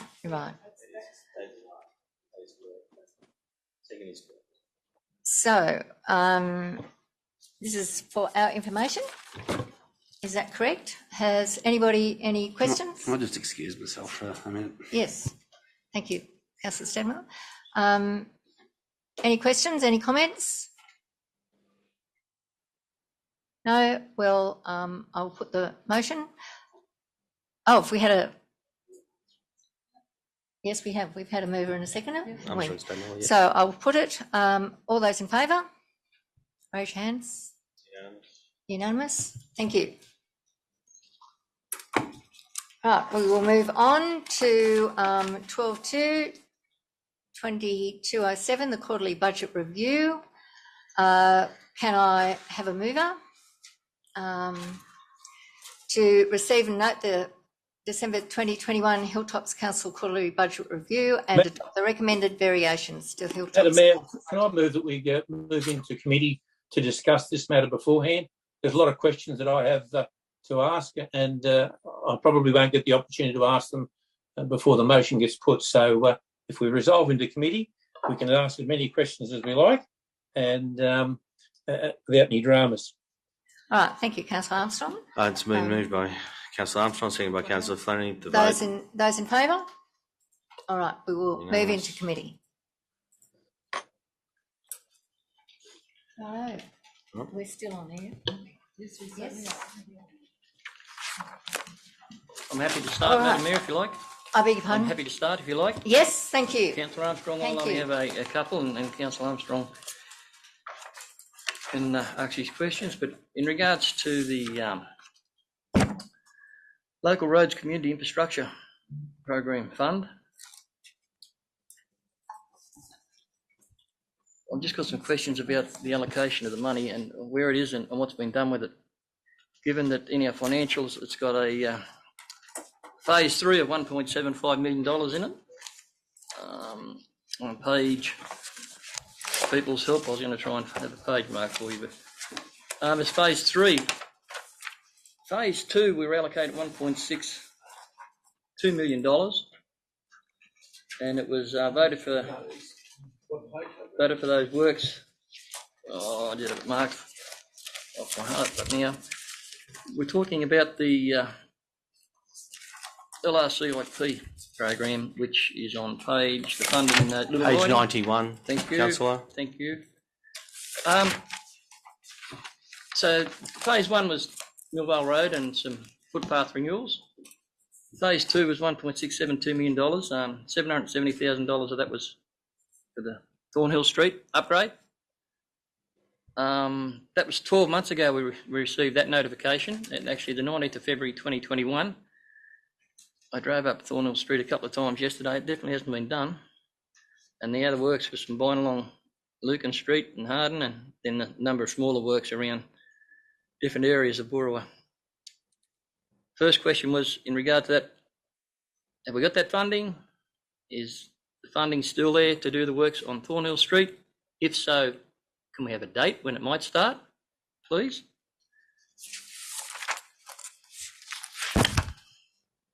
To you, Madam Mayor, pass to the Director of Infrastructure.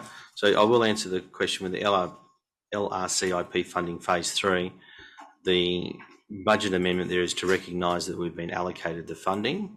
We have not allocated to any projects. That is to come before Council through the usual way of a briefing and then a report to Council on what you want to apply it. So that's been unallocated. We're just recognising that it's been allocated to us as funding. My concern, that Mr. General Manager, is the fact that we've made a very weak attempt to spend the funds that we had from phase 2, and there's phase 3 upon us. So that was the reason I wanted to bring that up. Thank you. Thank you, Councillor Ingram. I will now pass to Director of Infrastructure. Thank you.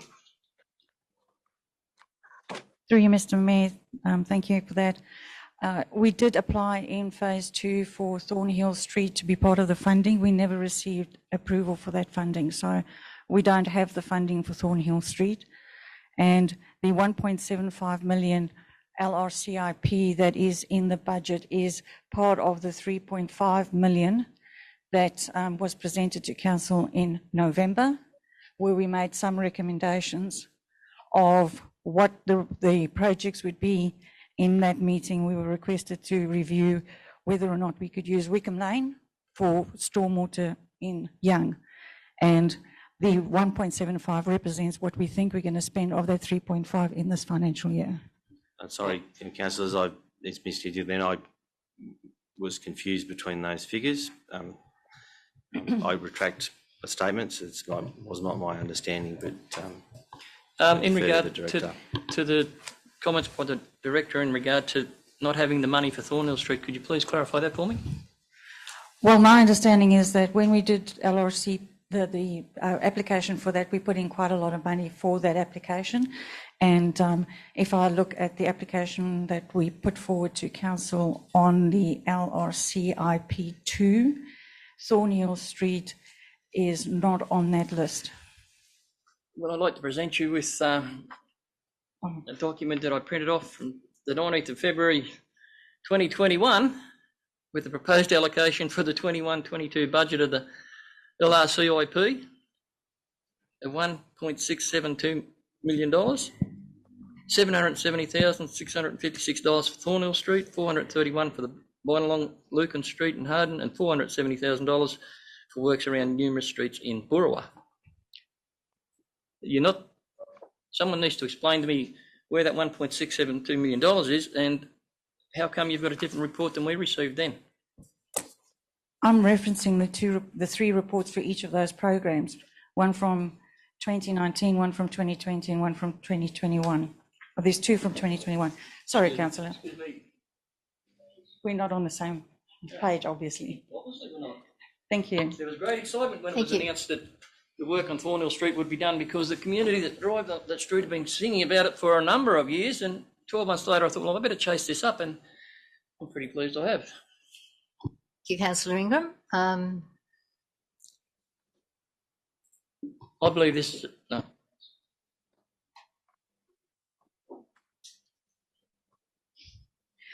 Thank you for your restraint, Councillor Ingram. My apologies, Councillor. Through you, Madam Mayor, we will have to take that one on notice. I'd appreciate Can't that. approve the budget. Thank you.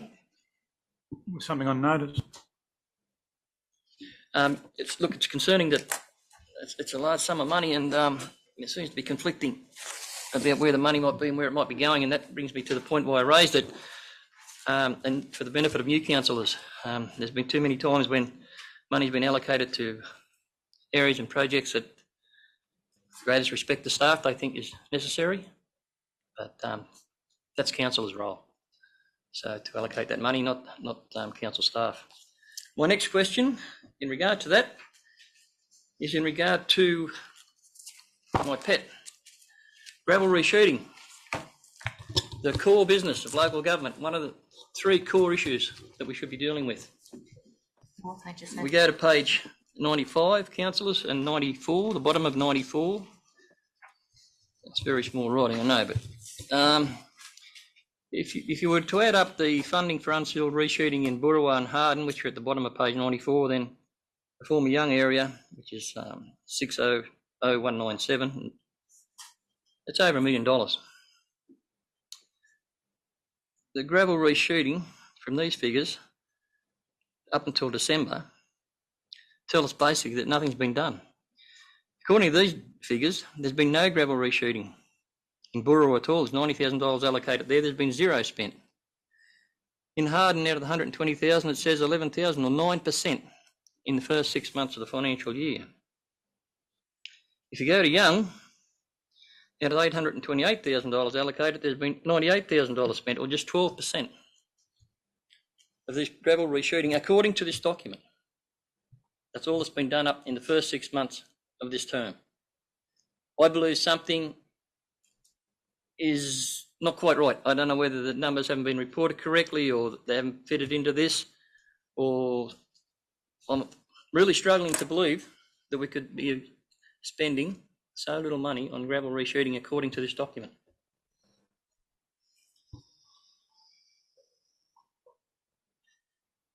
So in the first 6 months of this year, we've had significant disruptions to our programs of work. The first is we had COVID. In fact, in the Young Depot, we had 10 people that were impacted by COVID. So that has significantly impacted our ability to get the crews out there doing the work. And the second thing is that in November, December and January, we were declared a disaster affected area, and significant resources were used to do that work. In the last, how many months, Norm? It's not reflected in these accounts, but we've spent about $3 million in the last 2 weeks. So we're definitely ramping up our roadworks, and gravel resheeting is one of those things that during wet weather you cannot be doing it. And that's why we have got a lag behind in what, and of course the availability of the staff itself. Thank you for that. I look very much forward to the next quarterly report where we get on to doing our core business. So that'll do for me. Thank you very much on that report. Councillor Armstrong. Thank you, Councillor Ingram. Councillor Armstrong. Thank you, Madam Mayor. Look, I apologise to Councillor, I haven't got the page numbers for this, but I do have the project numbers there. I guess the first question relates to the project 106366, which is the Harden Racecourse building. There's a $14.4 thousand overspend there. I'm just wondering what won't be done, what works will not be done as a result of the overspend that's being experienced there. Through you, Madam Mayor, for the benefit, it's page 89 for councillors. It's about halfway down. It's under sporting facilities heading. It's the 4th line item.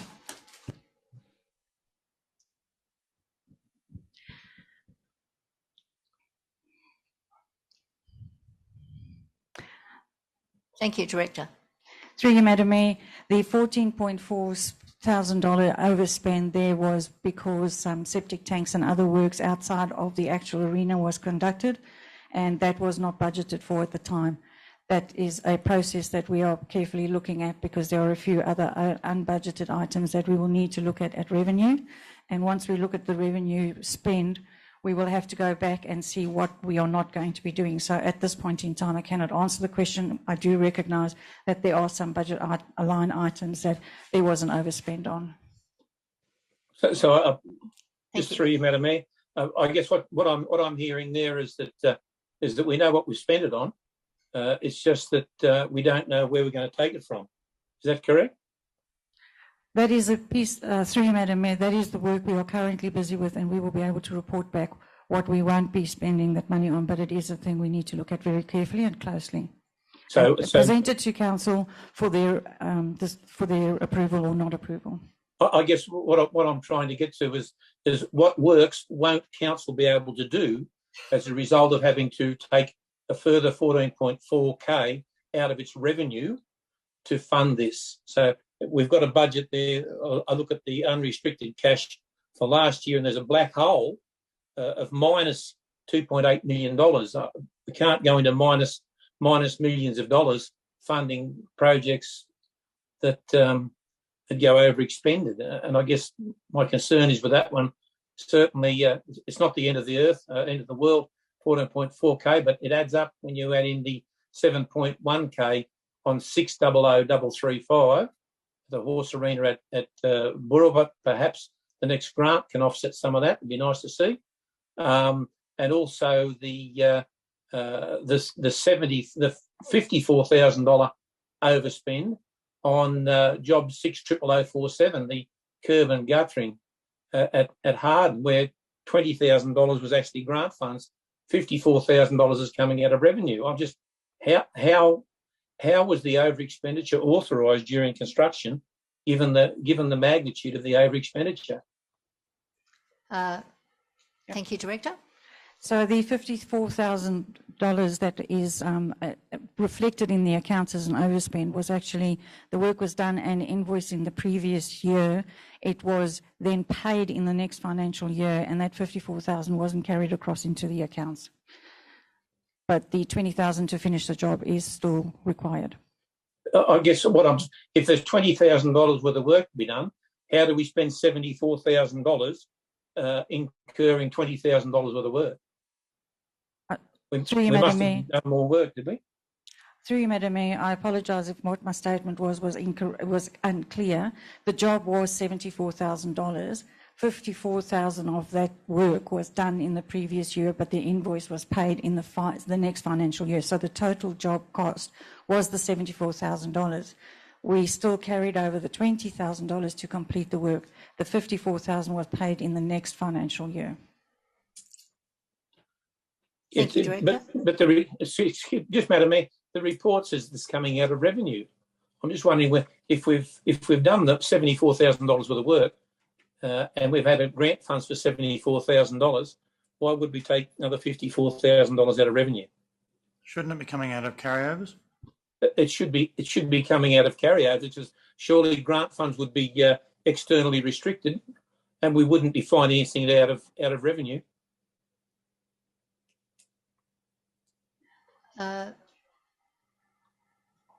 Perhaps Finance would like to speak to that.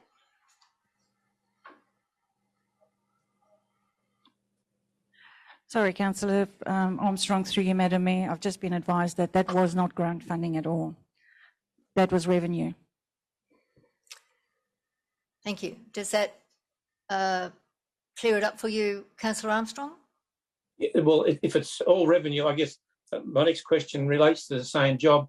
Is there a revenue offset, a ratepayer contribution for any of these foot paving jobs, given that in accordance with Section 217 of the Roads Act and page 47 of Council's adopted fees and charges, Council's able to charge a fee for this foot paving. So I'm just wondering whether there's a revenue offset for any of it.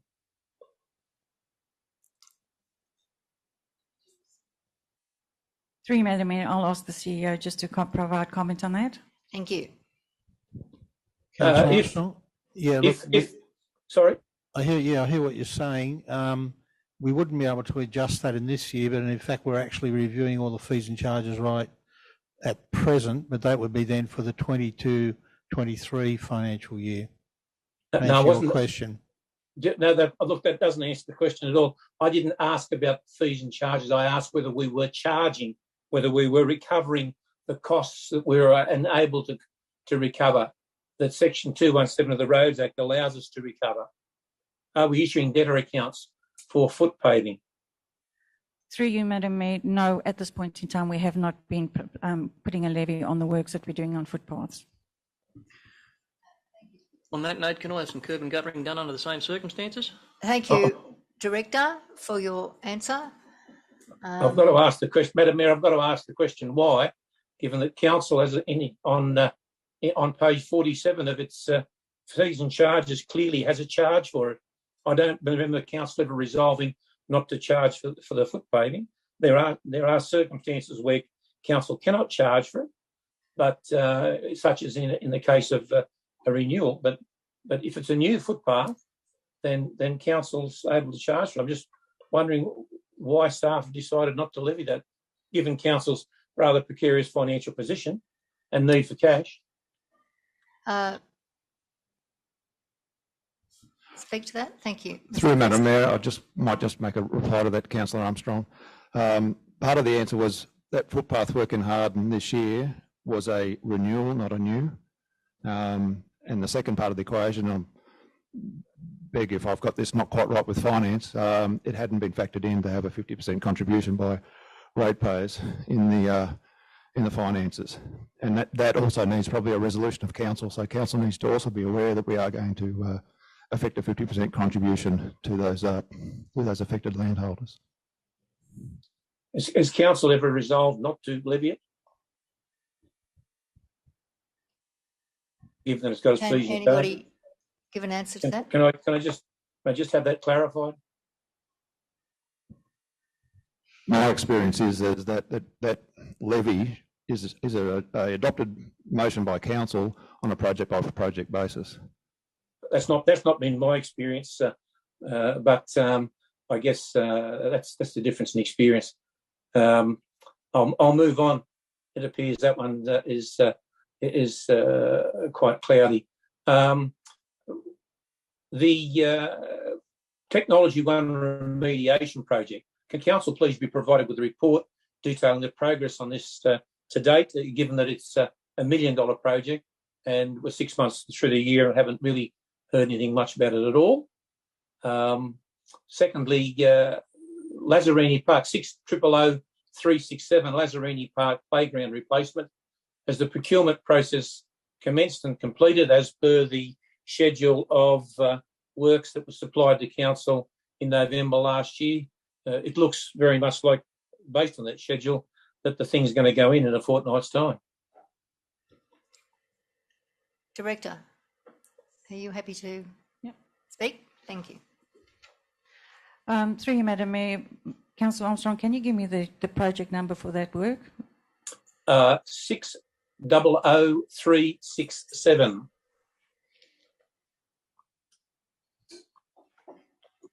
For the benefit of Council, it's the last line item at Parks and Gardens Playground at the top of page 89.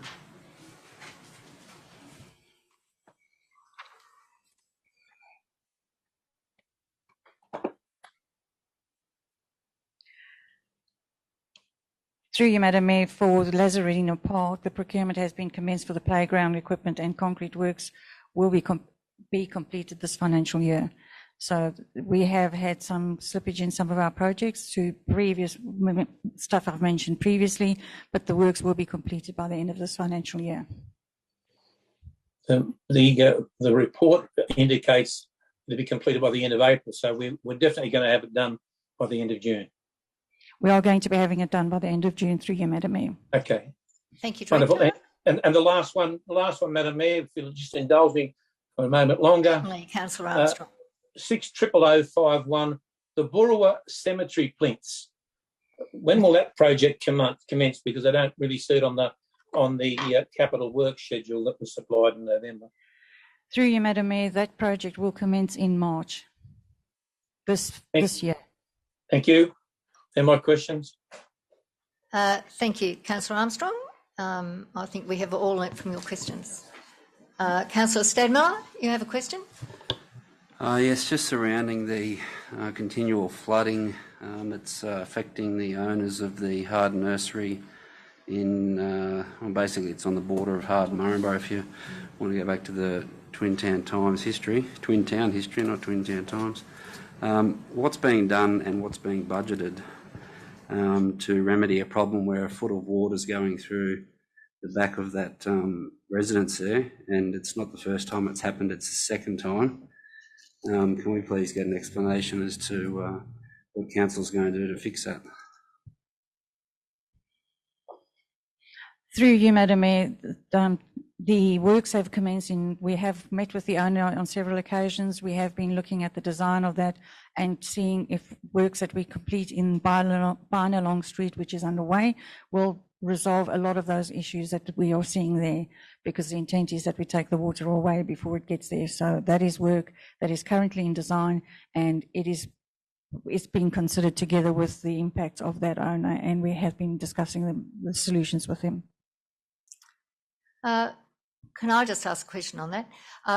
Does that come under flood recovery? Any of the financing of that work?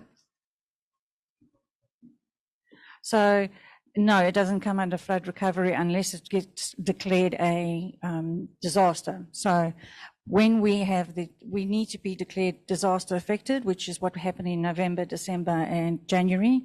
We put all the roads in, and then they assess what we believe to be needed, and then they decide if it's that.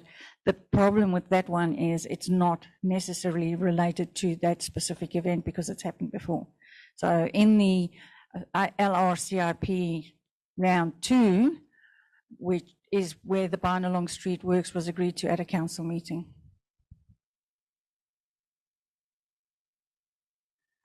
Thank you, Director. Any more questions? Thank you, Madam Mayor. I refer to page 118, the developer contributions. Could the Director please advise of the contribution of the contributions to the with respect to the Gaylong Limestone Mine Reserve? It says transfers to reserve of 166,000 and 83,000 and the associated smaller numbers. Transfers from reserve of 200,000 and 250,000. What those two amounts have been expended on, and the opening balance of 308,000, which relates to the village component. The chairman of the Gaylong Limestone Mine has been, since a period last year, and I haven't got the exact date in front of me, reconcile a $34,700 difference, that the opening balance, according to the chairman, should be $342,908, not $308,000. Can we get some detail of the difference and where it's been expended, and then the two significant expenditures in the quarter since the September review? Yes, Councillor, I'll come back to the next meeting if that's all right, and I'll provide you with those details. So you're saying the opening balance on the limestone is incorrect at 308? The chairman, I've been advised by the chairman of the Gaylong BPA committee that the opening balance should be $342,908, and there's been numerous correspondence between the chairman and a staff member regarding the opening balance, and the chairman is still waiting for a response. Generally, I don't believe we can approve the variations and associated numbers in the quarterly budget review, given we're waiting for responses. So I would actually move that the report be deferred to the next meeting. Through you, Madam Mayor, it is a statutory requirement to prepare it within 8 weeks of the period end, so we will be therefore non-compliant. Well, that is a significant problem, really, because you're asking councillors to vote funds that staff can't account for. So one way or another, either we're non-compliant or you're non-compliant. Through you, Madam Mayor, a reconciliation of $34,000 odd, while significant in and of itself, which we will reconcile, I would put to councillors, should not predicate the multi-million-dollar budget and compliance with the statutory requirement. However, I am in your hands if you want to vote for non-compliance. Well, it would seem that we can't reconcile the funds for Thornhill Street. If council have voted the expenditure of funds on Thornhill Street and they're no longer allocated in the budget, I think that is a significant problem. At the November council meeting, it was voted to bring back the, I think, $1.7 million LRIC funding for determination at the January meeting, and that whilst one option came back, certainly the two proposed options of the stormwater retention basins versus Millvale Road were not presented to council. I don't know how long it's going to go on that money is just spent without our approval.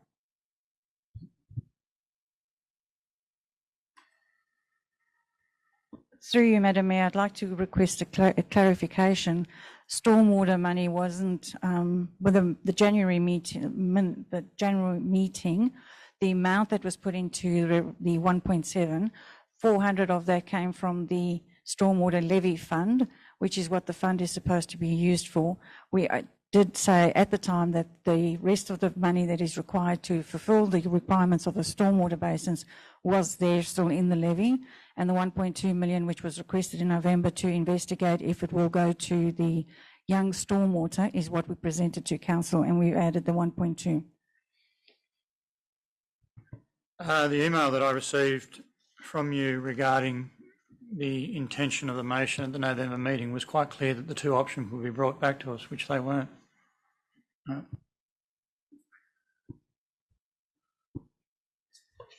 I beg your pardon? Councillor Flannery, I think the staff have answered the question, so I think we can leave it at that for the moment. Can we account for the funds that were allocated to Thornhill Street? Could the General Manager please advise as to whether there are funds allocated to Thornhill Street that were voted by Council? Through you, Madam Mayor, to the Manager Civil Engineering. Thank you, Mr. Crisp. Through Madam Mayor, my recall with Thornhill Street, there was a report to Council regarding Thornhill Street funding amongst a lot of projects. That was fixing local roads. And we did resolve to submit those projects to fixing local roads, of which we didn't receive any funding for Thornhill Street. I just would like to take a little bit offline later with Councillor to just see just where that origin document did come from, so that I can further dig through and provide you further if you advice. read the report, the money was put there in case the other funding didn't come through local roads. That's correct. So that 700,000 was to take care of that stage that necessarily needed doing at that time. That's what it was about. And that's why I'm asking where it is now. Okay, any other questions? Discussion? Are there any plans to close any of the council depots? Through you, Madam Mayor, certainly not within this budget, but there is absolutely no, and it has not been discussed, to close any of the depots, nor it has ever been proposed to close any of the depots. Are there any plans to transfer significantly the operations out of any depots, so they are in effect no longer operating as significant depots. Under Section 218CA of the Local Government Act, as far as reasonably practical, I must maintain, well, council must maintain the employee numbers in the former councils with populations less than 5,000, and the proposed organisational structure adheres to that number. Thank you. So that was a no. That is correct. That is a no. Proposed, subject to the discussion and consultation with staff, which is part of the work change process which is being undertaken. Thank you, Mr. General Manager. Has anybody any other questions? Otherwise, we'll come out of committee. Through you, Madam Mayor, just very quickly, just so it's on record, when do we think we may have some answers on the Ross Arena? Just so I can take it back to where interested parties. We are busy finalising the scope of that work, so an answer to that would probably be by the end of this week. We can try and give you a time frame of when that arena will or will not, and what final works need to be done on that. Thank you, Director. Could I just get clarification on the funding for the Subelco funding? I asked where the 200 and the 250,000 went to, and I was told it would be taken on notice. Is that correct? Is that correct? That it'll be taken on notice as to where that money's gone? That no staff have any idea where $500,000 has been spent?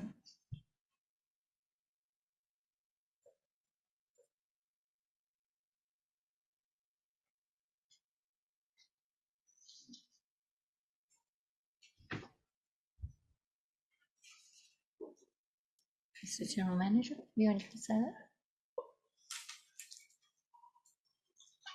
So what are we looking at? We're looking to find the... So what would be a reconciliation from the funding, because there seemed to become concern from the Chair, opening balances and closing balances, and we will provide detail on where those transfers went to during the process as proposed. Thank you, Mr. General Manager. Any more questions? Then can I Sorry, move... Madam Mayor, through you. Yes. Our grant funding program is focused on all the grant funding, the VPAs, and I'm assuming the Subelco one is a VPA. My understanding is those are managed by committees. There's two sources of funding. It's a VPA, which stands for Voluntary Planning Agreement for new councillors and anyone in the audience, which replaced or overrode a Section 94 funding. 75% of the VPA collected from the lime that's hauled along the road goes to road maintenance and repair, of which sometimes it gets done, sometimes it doesn't. I look to the reserves more on the doesn't. And the VPA for the community funds is as determined by the VPA committee. And there's two issues there. One is it's not clear where the 200,000's gone, and there's a difference in the opening balance.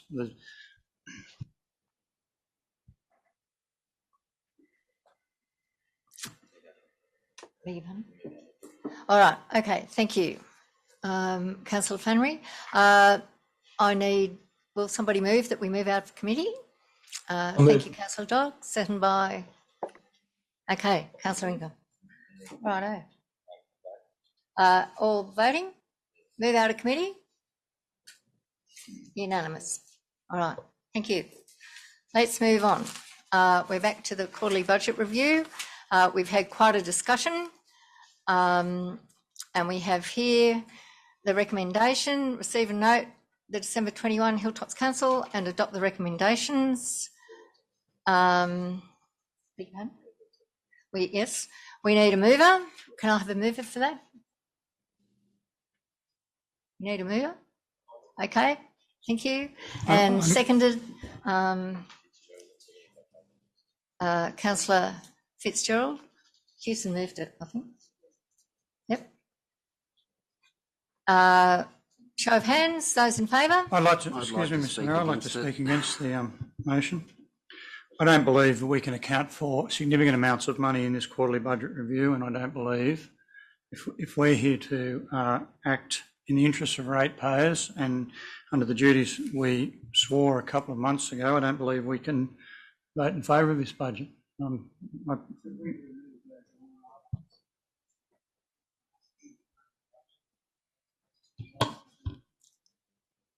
I don't know. How can we vote for money we don't even know where it's gone? So if we remove those line items, that's what you're suggesting, councillor?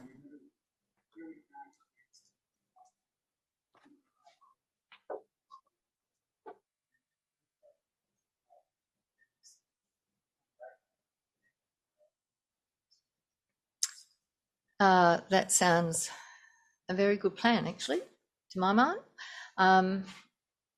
General Manager, have you anything to say? We will believe that we can move those reconciliation out of the budget, so you're not approving those items until such time as we bring back a further report at the next council meeting to reconcile those items and whether or not you approve those budget movements. At this point in time, we do not have the answers to the questions you've raised for the accounting entries that have been put through.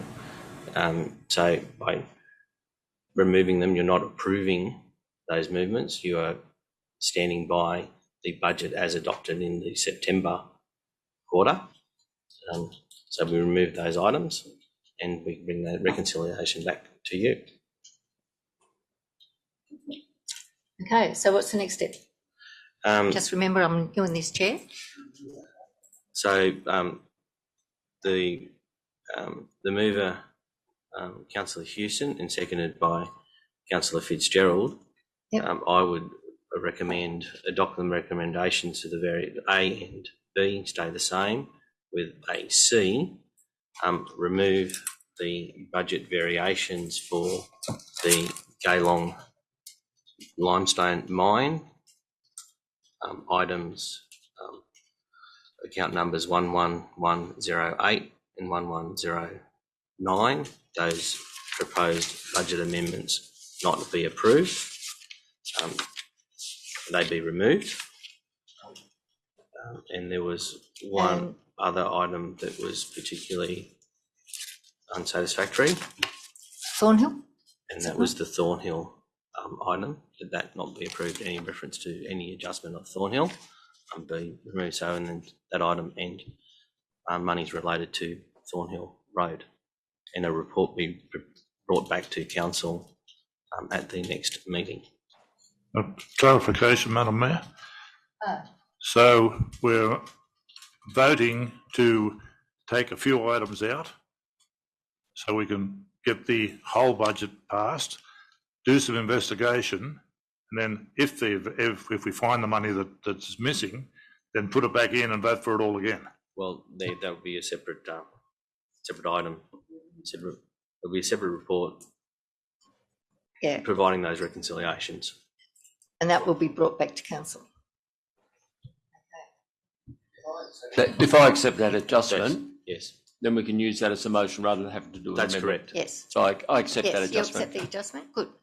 All right. So we have the item as stated there. Receive and note the December 2021 Hilltops Council quarterly budget. Adopt the recommendation variance. So moved. Those in favour? Excuse me, Madam Mayor, can I please see the... Oh, second. We've got Fitzgerald. Actually, through you, Madam Mayor, I'll ask the Minute Secretary to share that motion so that Thank you. Councillor Armstrong can see. Oh, apologies, Councillor Armstrong.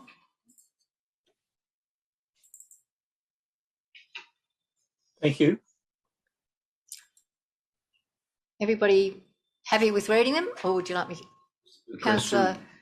Can I ask if Councillors Fitzgerald and Hewson would be happy to add a line item regarding the Hard Nursery and the allocation of funds to remediation works there? It's needing urgent action. Through you, Madam Mayor, that's not proposed within this budget, and we don't know what that sum would be. So I would request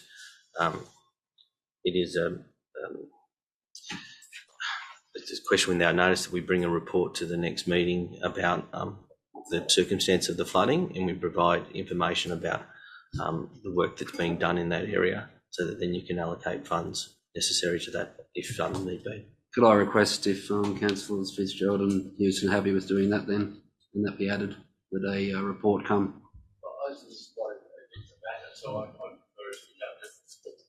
Okay.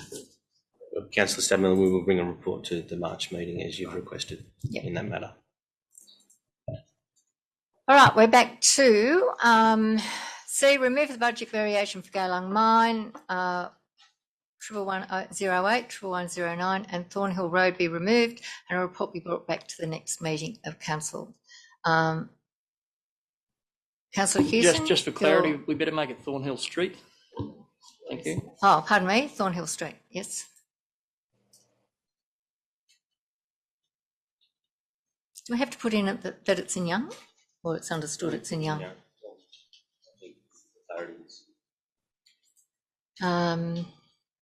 Councillor Hewson, you're happy to accept that?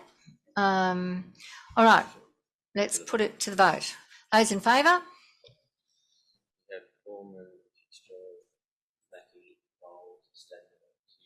Armstrong. You've got Armstrong? Those against? Flannery and Ingram. Okay. Righto. Thank you, councillors. We'll move on to the next, which is this one. 21, pardon me. Here we go. Cash and investment report, 30th of November 2021. Do I have a mover? Move the report. Thank you, Councillor Armstrong. Seconder? Ingram. Thank you. All right. Anybody wish to speak? Councillor Armstrong, thank you. A question to the General Manager. Last year I asked for a report in regards to the progress for the sale of land for unpaid rates. Still waiting on that report, and the sale must be almost upon us. Looking at the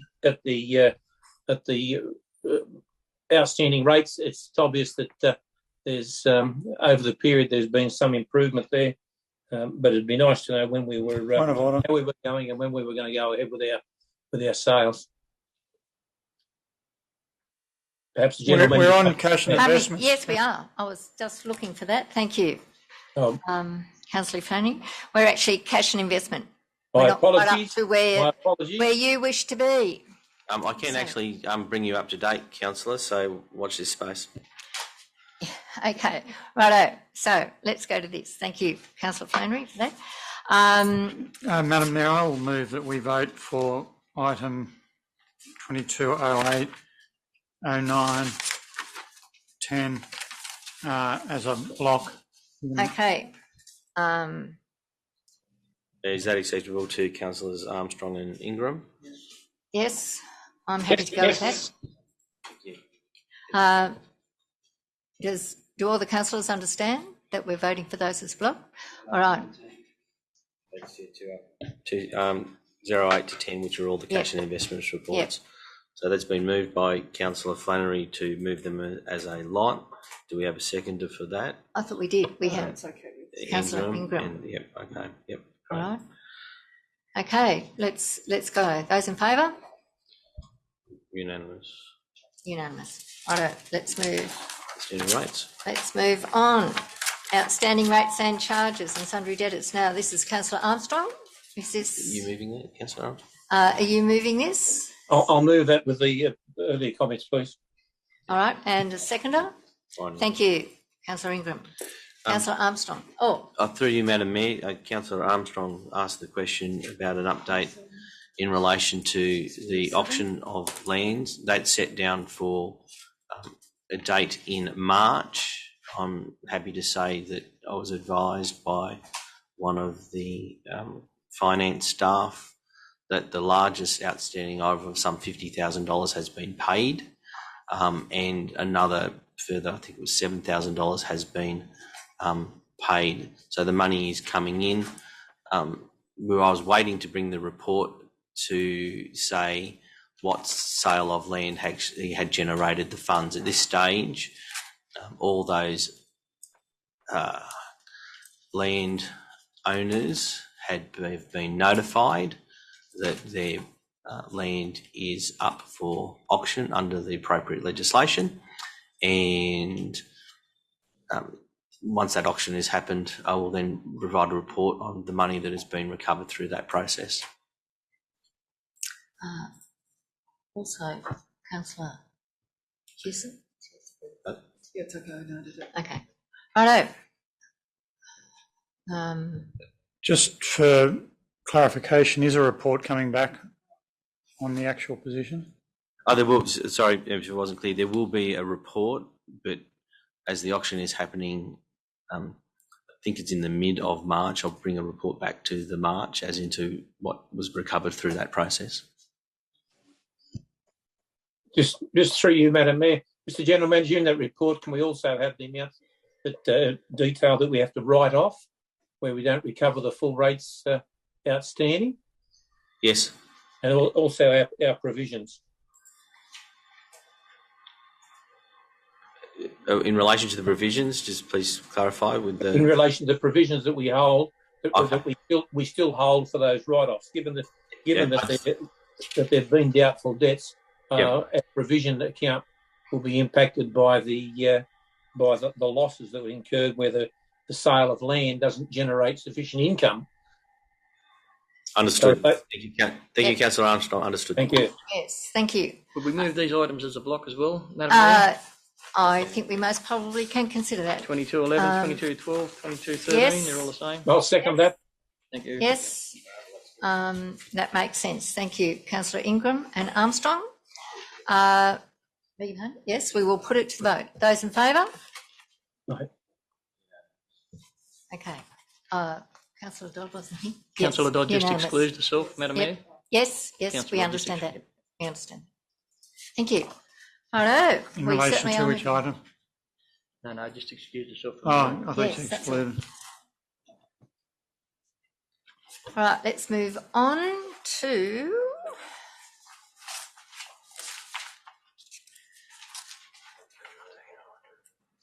(139). Yes, thank you.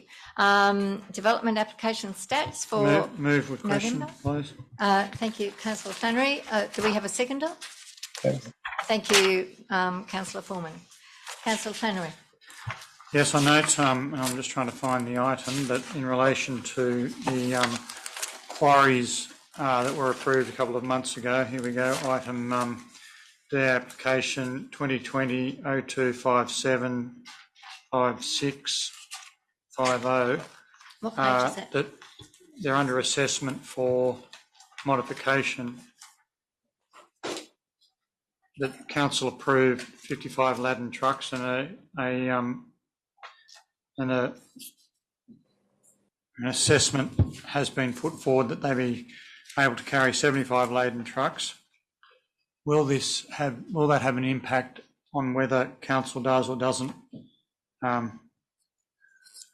receive any Section 94 funding?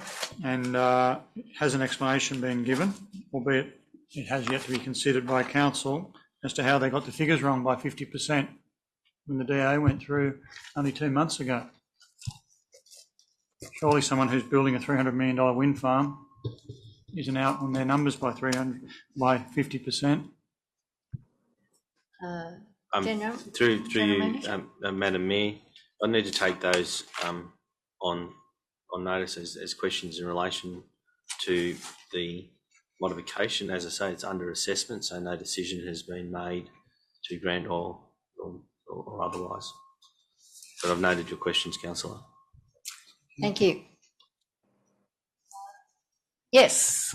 Can I please Councillor declare what I think is an interest? There's no name again on the development application statistics, but I believe there's 2 properties on Harden Street, Cunningar, that I may have an interest in. Thank you, Councillor Stadmiller. Could we clarify that, please? Point of clarification. I believe the potential conflict of interest noted by Councillor Stadmiller would be a non-pecuniary, non-significant interest, because this is just information. What Councillor Stadmiller is referring to is he has a property listed within here that's under assessment. So it's just... I was just confused. Is it he may or may not? I don't know. Yeah, well... well, I'm unsure as well because my name's not on it, so... Councillor Stadmiller would have to reference the development application number to himself to declare which it. I can't recall. Yep. So it's just noted that you may have if the DA has not been dealt with. Thank you. Thank you. Any questions? Yeah, just a question about the Caltex service station development application, which is on page 144. And excuse my inexperience, but under assessment means that hasn't been approved. Is that correct? That is correct. But the signs up there have changed.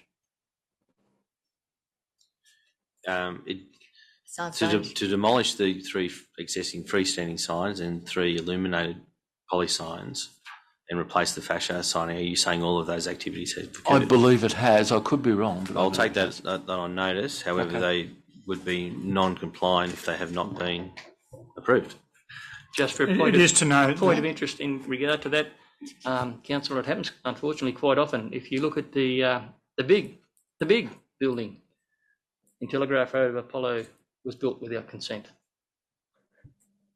Thank you, Councillor. Well, then I Ingram? think we should Well- note these when they occur and take appropriate action. I couldn't. Thank you for concur identifying more, those. Councillor. Also, you'll note that depending on when the report's written too, Well, it might have yeah. since been approved. It could be. There's those things. However, there are times where I understand things can be permission can be requested retrospectively. That is not ideal and certainly not encouraged. However, I understand that does happen. However, I will look into that, Councillor Fitzgerald. Thank you, General Manager. And I think we have an example of the retrospective approval, don't we, later on in our paper. So, any more questions? Comments? I will put it to the floor. So the vote, those in favour? Those against? Unanimous. Thank you, councillors.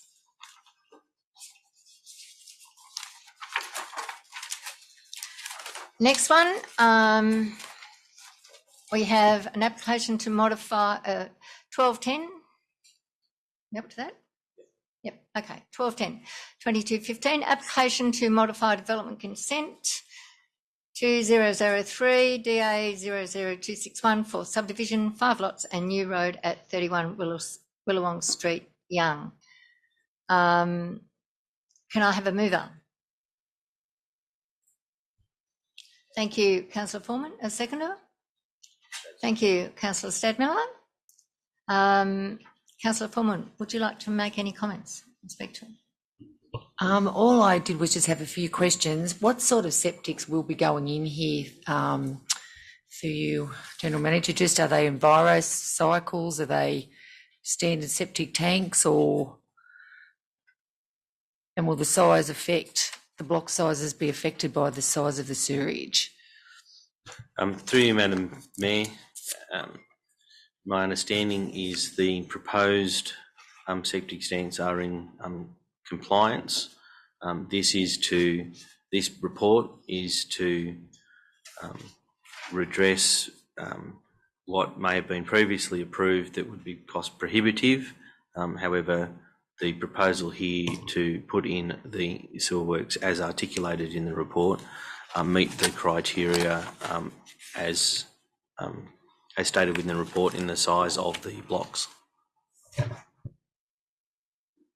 Thank you, General Manager. Any other So is there questions? a requirement for either just a standard septic with the piping, or is it a EnviroCycle? Is there any standard? Unfortunately, that's not my expertise, so I don't know, and I'm without a director of planning at this point in time. I can. Oh, actually, water and sewer is past experience. So, director of infrastructure. Through you, Madam Mayor, as the amendment states, it says that they have found reticulated sewage is too expensive or cost prohibitive. It has to come back to the water and sewer team, and our engineers will assess whatever they come up with. So the first amendment is only recognising that they're changing from reticulated sewer to a on-site septic. The next step in the process would be that they submit through the portal to council, and our water and sewer engineers will have a look at that and make sure it complies with all the regulations and requirements and the WASA codes that we apply to septic tanks. Thank you, Director. Does that answer your query? Thank Councillor you. Flannery? All right. Okay, any other questions, comments? We'll put it to the vote. Those in favour? That's unanimous. Thank you. We'll move on to the next one, which I think is 1211. Am I right in thinking? Yes. 2216. Here we go. DA 2021-0203, dwelling at lot 240 DP 373632 Wombat Road. Move the recommendation. Councillor Flannery? Yes. Second? Thank you. Councillor Hewson. Councillor Flannery, do you want to make a comment? No? Councillor Hewson? No? Anybody else want to have a question, comment? All right, we'll put it to the vote. Those in favour? Madam Mayor? Oh, pardon me, I didn't see you, Councillor Armstrong. I'm easy to My forget. apologies. Question through you to the General Manager. In terms of this request, there's an 80% variation to what would be considered to be a fairly small land parcel in any event. I guess, how consistent is this with other land holdings in the area from a council perspective rather than from an applicant's perspective? Through you, Madam Mayor, I'm not aware of its consistency or otherwise. I rely upon the recommendation within the report and the work done that they recommend that consent be done because of the size of the subject land and the considerations of the sites and surroundings and the environmental assessment, etc., that was undertaken to come to the conclusion to put before you to make this recommendation. I can do further work to see its consistency or otherwise. However, it is compliant. And can I just make a comment on that? Just from my limited knowledge of Wombat and travelling through it fairly regularly, to my mind, it is not inconsistent, may I say, with other dwellings in that immediate area. That's just the comment that I would make. Councillor Armstrong, are you anything else that you wish to add, subtract? No, I'm happy with the information that I've been provided with. Councillor Ingram, I note your finger is on. Probably just a comment more than a question, Madam Mayor, as matters like these, you could end up making a rod for our back. Thank you. I think I take your point. I do. Any other questions? Yes, Councillor Dodd. I just have a comment on page 181. It says that, I think it addresses that these properties around about vary from 0.75 hectares to 110 hectares, and so it's not any different to what's already there. Yes. In a sense, I would argue it's almost part of the village, this development. Any other questions, comments? If not, I'll put it to you. Those in favour? Those against? Councillor Ingram. Thank you.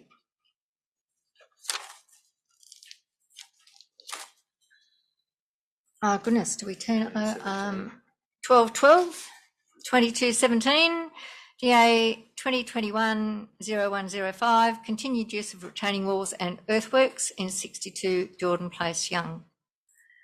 The report moved. Thank you. Seconded. Do we have a seconder? Thank you, Councillor Foreman. Councillor Stadmiller, do you want to speak to it at all? Councillor Foreman, have you any comments? Any other comments, questions before I put it to the floor? All right, I will put it. Those in favour? Unanimous. Thank you, councillors. All right, the next one, 1213, 2218, DA 2021-02090, dwelling house and shed, 54 Jordan Street. Thank you, Councillor Stadmiller. Do we have a seconder? Thank you, Councillor Piper. Councillor Stadmiller, any comments? Want to speak to Councillor Piper? Anybody else? Any comments, questions? All right, I will put it. Those in favour? Against? Oh, nobody's against. Unanimous. Thank you, everybody.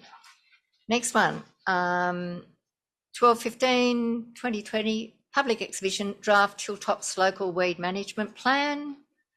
1214. Oh, pardon me. No, we've done that. We've done that. Pardon, if I'm moving too quickly, just let me know and I'll slow down. Oh, yes, we've dealt with that. That was a polite. 1215, public exhibition, draft Hilltops local weed management plan. Madam Mayor, we, if you'll indulge me before anyone moves the motion, we had a Hilltops weeds, and I'm not too sure if we were a 355 committee or not. I believe we were, but I believe this should be deferred and referred to at least the local farming community, because I'm not aware that this has any support or otherwise from the farming community, and we're putting out on public display. These will become the priority weeds for the Hilltops Weeds Committee, and I think that as a minimum we should reinstate that committee, or probably revote the existence of that committee, and then use that committee for the purpose of determining the priority plan of management. So I would like to move that the recommendation be deferred, subject to the issues that I've outlined. Through you, Madam Mayor, in principle, yes, it can be deferred for preliminary consultation. This is a to be asked for public exhibition for the proposal. The proposal has been guided by the legislation that guides the Local Government Extensions Act, the Biosecurity Act, the Biosecurity Regulations, and they dictate what the priorities are. And they can be added to. Look, and they can be added to. Absolutely, you're right. You can't. Look, on second thoughts, a more productive recommendation will be to add a point D, so that council support all the and that council, as part of the public exhibition, call for submissions, that the council establish a Hilltops Weeds Committee, and it consists of 2 councillors. I think last time we had 2 councillors, 2 staff members, or at least 1 or 2 staff members, and 2 community members. Am I right in thinking, General Manager, that it's a legislative committee anyway, so it has to be established? The committee that the committee that Councillor Flannery refers to has existed. We can establish a committee for the purposes of debate as articulated. There are statutory committees, but this is not. The committee that Councillor Flannery is talking about is the opportunity for two councillors, 2 staff members and 2. We'd have to go through a process to advertise, etc., for this committee to invite people onto that. If we did that as part of the exhibition period, I think we could. I suppose the question I do have for you, Councillor Flannery, how would we engage 2 community members through a process of advertising to have them apply, etc.? I'm in your hands. I'm just asking. How would you engage them? I'll probably ring them up, is the honest answer, but you'd advertise it. I understand that, but for probity to allow all people who may have a view on this, I'm not sure that meets the criteria of open. Presumably, to go out when you put the draft exhibition, you'd also call for anyone to nominate for expression of interest. Expression. To you, Madam Mayor, can I just ask, did this committee exist before? Yes. Yes. And can I ask what might have happened to it? They all get, when you have an election, they all get disbanded. Oh, gotcha. Yeah. So it's really timely that you do set up another one. Yes. Well, I think we are, in answer to that too, right, I'm thinking that we're in the process of looking at all the Section 355 committees. So it doesn't necessarily have to be a Section 355. It could be an advisory committee, which is certainly what the previous committee was. It was a Section 355 committee, but for the purposes of that part of this, are there councillors here to move it along to get the 2 councillors? I'll talk to staff about who should be on there, but is there councillors here tonight who would nominate to form part of this motion so we just vote it through? Obviously, I think you'll be voting for it. Yeah, well, I haven't put it, we're just talking. Just a question. Yes. Question for Councillor Flannery. It's up to him whether he wants to answer it or not. But did the county council that was previously run between Harden and Moora, in your opinion, work more effectively than what is currently in place now? Would it be better to go back to that system? The original Southwest Weeds Committee ran very effectively. I think it would be highly desirable if we went back to that system, but I think given the current finances, it's a difficult one to achieve. However, I do believe there should be more equipping of council with the staff and the equipment so that they can do private works on top of. Nothing precludes our existing operations from doing private works for weeds control, as we would do if we were doing grading or anything else. And I think given some of the weeds are getting out of control, that's where we should aim to be. So your answer is that, yes, that is the ideal, but not likely to happen? Well, it had its separate budget, and I don't think that's ever going to happen anymore, but there's nothing that precludes the existing operations from doing private works. I think allocating a separate budget and putting the vehicles into that is, because it was 3 separate councils, that's what had to happen, but that's not going to happen here. No. However, I do believe attaching a line item to our budget for weed control and ensuring that occurs should be something that we should be looking at. Well, sorry, through the Madam Mayor, there is funding there for weed control within the constraints of what we have. So part of this motion containing 2 councillors, would there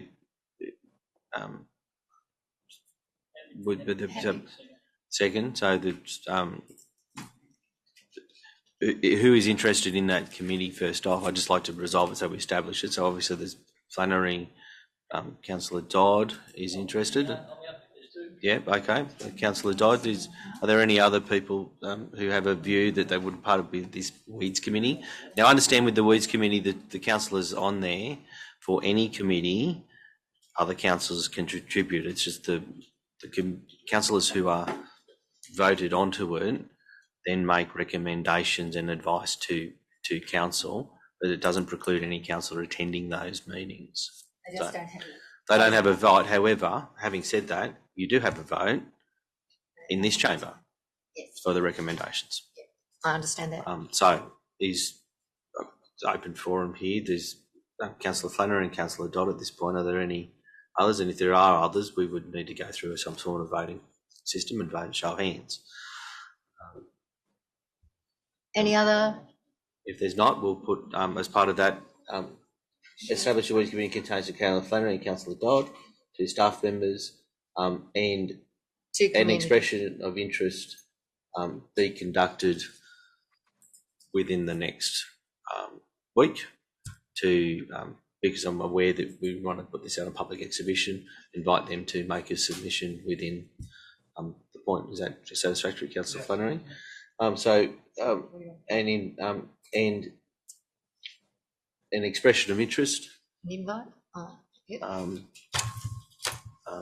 To community manager. Mr. General Manager, through Madam Mayor, I think that in this instance, a 355 committee is redundant. It can be simply a committee of council, and we can call for registration of volunteers. If we establish a pool of volunteers, all it means is council will use the individuals that it believes is able to best fit the particular need. So if the committee wants to consider the infestations of Hypericum perforatum in the Brebbury area, then perhaps a couple of farmers from the Brebbury area would be best suited to provide that advice rather than 2 people from Rye Park. And I use those areas not disingenuously, but the reality of it is, if we can use people who have experience in those particular areas, then I think that we'll get better value out of the Weeds Committee. Okay, so in that thing, expression of interest from a pool of volunteers. Expression of interest from the public to participate in a volunteer panel. Correct. Councillor Armstrong, can I just clarify that? So you are saying that depending on which weeds are being discussed, that would depend on which members of the public or the volunteers that would be included in that discussion? Not necessarily on the weeds themselves, but on the general locality. Okay. The geography of Hilltops is such that there is a broad difference between Rye Park and Brebbury, or Millvale and Marengo. So I think that with a pool of volunteers, then we should be able to cover that aspect off, and get the benefit of people's real life experience. Yes, I take that point. Okay, thank you. So, Councillor Flannery, are you happy? Yes. All right. So that's the first mover. With the second mover, Councillor? I beg your pardon? Yes. Yes, Councillor Ingram has seconded it. You have no other comments? All right. Okay, I'll put it to vote. Those in favour? Unanimous. Thank you, councillors. And I think that brings us to 2016, the Australian Rail Track Corporation change of responsibilities. And it's just for us to receive and note the report. Can I have a mover? Thank you. Thank you. Yes, Councillor Fitzgerald and Councillor Stadmiller. Well, Stadmiller was first, pardon me. He moved it. Any comments? Question, Madam Mayor. Yes. Question to the General Manager. Will this change of responsibilities impact the railway drain in Yum? To you, Madam Mayor, no, the circumstances remain the same. It's the provider of the services has changed, and nothing else at this point. All agreements that are currently in place roll forward. Thank you. Question, Mr Mayor. It notes the lines that are impacted being the main southern line, the Blaney to Demondrell rail line and the Cootamundra Parks line. Could you advise as to whether any weed infestations on those lines are the responsibility of council or the newly formed corporation, newly Because I suggest that we should write to them advising them of their obligation to control weeds. Through you, Madam Mayor, we'll pass to the Director of Infrastructure. Thank you, Director. Through you, Madam Mayor, yes, we can certainly write to them. Their scope of work, though, is only to road over rail bridge services, drainage and level crossings and warning signage, but we will write to them and avail them of their obligations as well. Just a clarification on that. So the road over the rail bridge is their responsibility, not council? This is the same agreement that was with the previous supplier where the road over the rail is theirs, but the pavement is our responsibility. And that hasn't changed in the agreement. So as I think Councillor Flannery is trying to point out too, that they really don't have anything to do with the weeds. Is that right, on the rail? That's what you're getting at. Well, no, it's two questions. One is that I think they still should have an obligation to control the weeds, but there was a demarcation dispute 2 years ago on the Demondrel Bridge about the surface of the road, and they effectively went and closed the road on Gaylong Road, not Gaylong Road, but Marnes Reef Road, I think, and narrowed the road on Demondrel. So they are able to do that without any approval from us. They are, because and also this was never, they never approached us to negotiate. It was a tender that they went out for to change their maintenance service provider and maintain all the original agreements. Okay, thank you, Director. Any other comments, questions? All right, I'll put it. Those in favour? Unanimous. Thank you. Councillors, the next one is 1217, 2222, Tilt Renewables and the Rye Park Wind Farm. There's a Community Consultative Committee, requires an elected member of the council to represent Hilltops on the committee, and the recommendation is there that we receive and note the report and elect a representative for the Rye Park Wind Farm Community Consultative Committee. We need a councillor to stand forward who is prepared to stand on that committee. Do we have Councillor Piper? Any other? Councillor Piper, you're the standalone man. Madam Mayor, could we get confirmation or clarification as to what the representative will be doing and when any VPA funds might be determined, and is there a VPA committee for the Rye Park Wind Farm?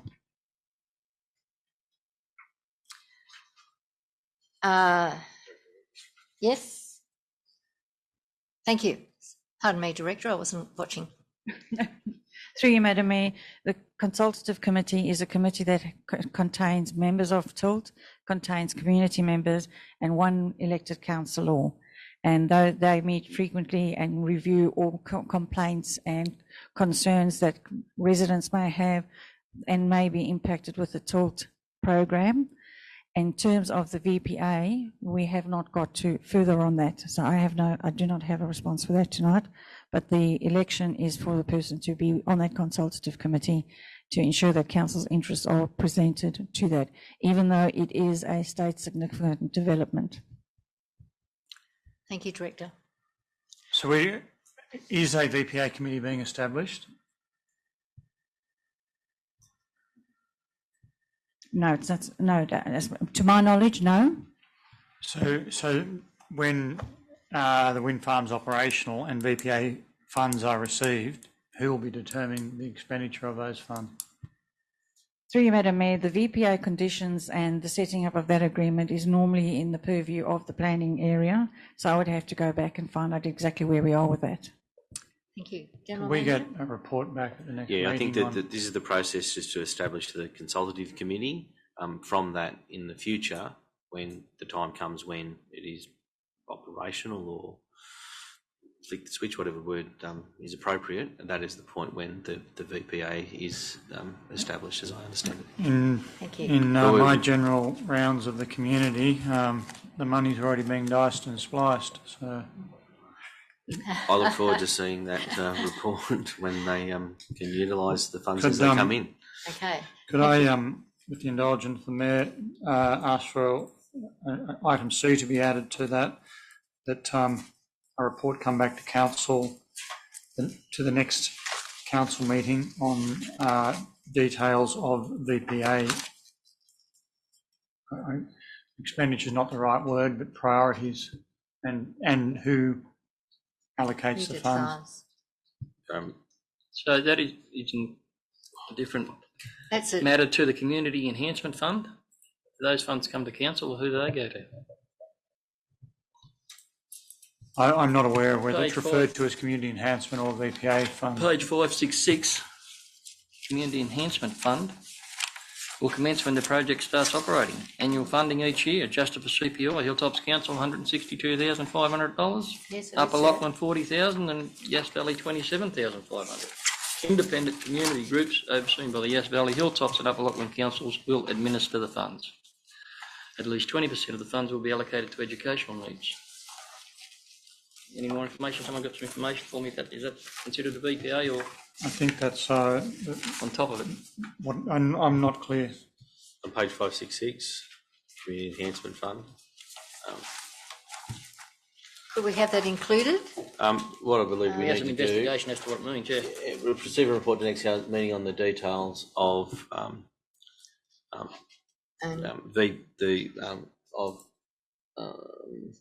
VPA and and interaction with the Community Enhancement Fund, whether they're one and the same thing. Who represented the councils when this Community Enhancement Fund was dealt with, I suppose, is the question? I'm unaware. Okay. I was not involved in that. I think Councillor Walker was a delegate there before. Councillor Walker was the delegate, yeah, and unfortunately he's not with us. Okay. Worthwhile following up, yeah. All right, we look forward to that report. Thank you. All right, we had a mover and a seconder for this. Yeah. Well, we had one nomination, so. Yeah. I think we. So we can move that motion now. Yes, we can. Do we have a seconder for it? Second, Madam Mayor. Thank you, Councillor Armstrong. Armstrong. All right, I'll put it to those in favour. Unanimous. Thank you. Councillors. And we move on to the works report, 12/18/22/23, and the resolution is there to receive and note the information provided on works completed and works planned. Can I have a mover and a second? Moved with a question, Madam Mayor. All right, thank you, Councillor Armstrong, and seconded by Councillor Ingram, pardon me, and Councillor Flannery. Pardon me. Councillor Armstrong. Thank you. Thank you, Madam Mayor. Some number of months ago, I asked a question about the length of a couple of roads that appeared to be graded at least twice in the works report. Still haven't got a response back there. Can I please have the responses back? I don't care whether it's in the councillor's newsletter or not. I'd just like to know how long the roads are, please. Thank you, Councillor Armstrong. Mr. Crisp, are you commenting on that? No, so noted. Okay, thank you. Yeah. Councillor Armstrong, you finished? Thank you, Mr. Yes, thank you, Mr. Mayor. I'm sorry, Councillor Ingram. Thank you. Any more questions? Yes. Councillor Ingram. Madam Mayor, it was a bit upsetting actually to I sent an email 6 weeks ago to council in regard to Millvale Road after I was approached about Millvale Road works failing already. The works are very new, as everyone knows, and if you don't know in here, that been needed doing for a long time and fought very hard to get finance so it could be done. After the first section was done, council was asked staff questions in regard to the pavement and was it sufficient and would it be sufficient and hold up to the heavy usage and vehicles that it deals with. We were assured yes. 2 months after the first section's completed, it's failing. I don't know whether it was a design fault or works fault when it was done. But what's even more disappointing is to get a newsletter last week basically singing praises of the work being done on Millvale Road. I haven't received a reply back from council in regard to my email about the failure, except to say there would be an investigation and a report back to council about it. So I have great concerns about that section of road and its ability to stand up to the traffic, given that it's failed already. And we haven't had any hot weather. I know there's been a lot of rain, and someone's going to say, oh, there's moisture. Well, a lot of money was spent on drainage and done before they even started to put any surface down. So I've got some serious questions and concerns, and I'd like them addressed in regard to Millvale Road, please. Thank you, Mr. Chris. Through Madam Mayor, it's just with regret that we do have a small failure down there in Millvale Road, as most of us would be aware. I'm disappointed myself. We've investigated that failure. We've used our geotechnical engineers to look into that small failure area. We used Aiken Row from Wagga. We've done 2 exploratory pits. We did one small where the failure is, and we went outside that area into an area where it's sound. We've taken material samples away just to determine just what is going on in that space. At the time of sampling was completed, the stabilised base course, or the sub-base, was found to be sound in both areas. However, in that failure area where there was a higher than specified clay portion or similar material appeared to be located just in that failure zone. And the thought is, we're thinking that that's led to that small failure area to be deformed. The lab results have come back and they have confirmed that there is a minute amount of clay or finer material in there than the rest of the material. So what we've done to eliminate that in the next stage, we've made sure the relevant staff on the ground have been advised to look out for any clay or bulk, fine material when it's coming out of the stockpile coming onto the site. And if any material that site is found, that's to be removed immediately. We're also going to rectify that defect area as well as part of the works, that material will be removed. Thank you very much for that response, and I hope I don't have to come back to council and mention that subject again. I just will have it noted that it is under close scrutiny. While I'm on that road, the works that we did outside of Bunnings, what's been done to address the failure there, and what is being done to address the severe failure around the temporary roundabout that was installed. Yep. Through Madam Mayor, we've got a couple of failure zones around the Bunnings area. One particularly one is opposite Mad Harry's, where it's been exacerbated by the recent sewer works that have been conducted. Up until this point, we've been just monitoring those defect areas just to see if they're going to get worse, and as such time in the future where we're going to then do some rectification. In respect to the roundabout area, that is also part of sewer works, and that is only a temporary fix. What's in place there now over top of that trench. So no, I'm talking about the failure of around the roundabout, the road failure. This is down at Super Cheap Auto. That's correct. I'm talking about, there's one trench in particular that looks like it's around the roundabout itself on the Mackenzie Street side. That is in a large trench that the sewer was put into, and it looks like it's quite extensive, but it's part of the sewer works, and the contractor will rectify that when they do asphalt works with the rest of the trenching work up Brewer Street. Thank you. May I just ask what a failure site is? What's deemed a failure site? Is there a half a kilometre? Is it what is that? Sorry.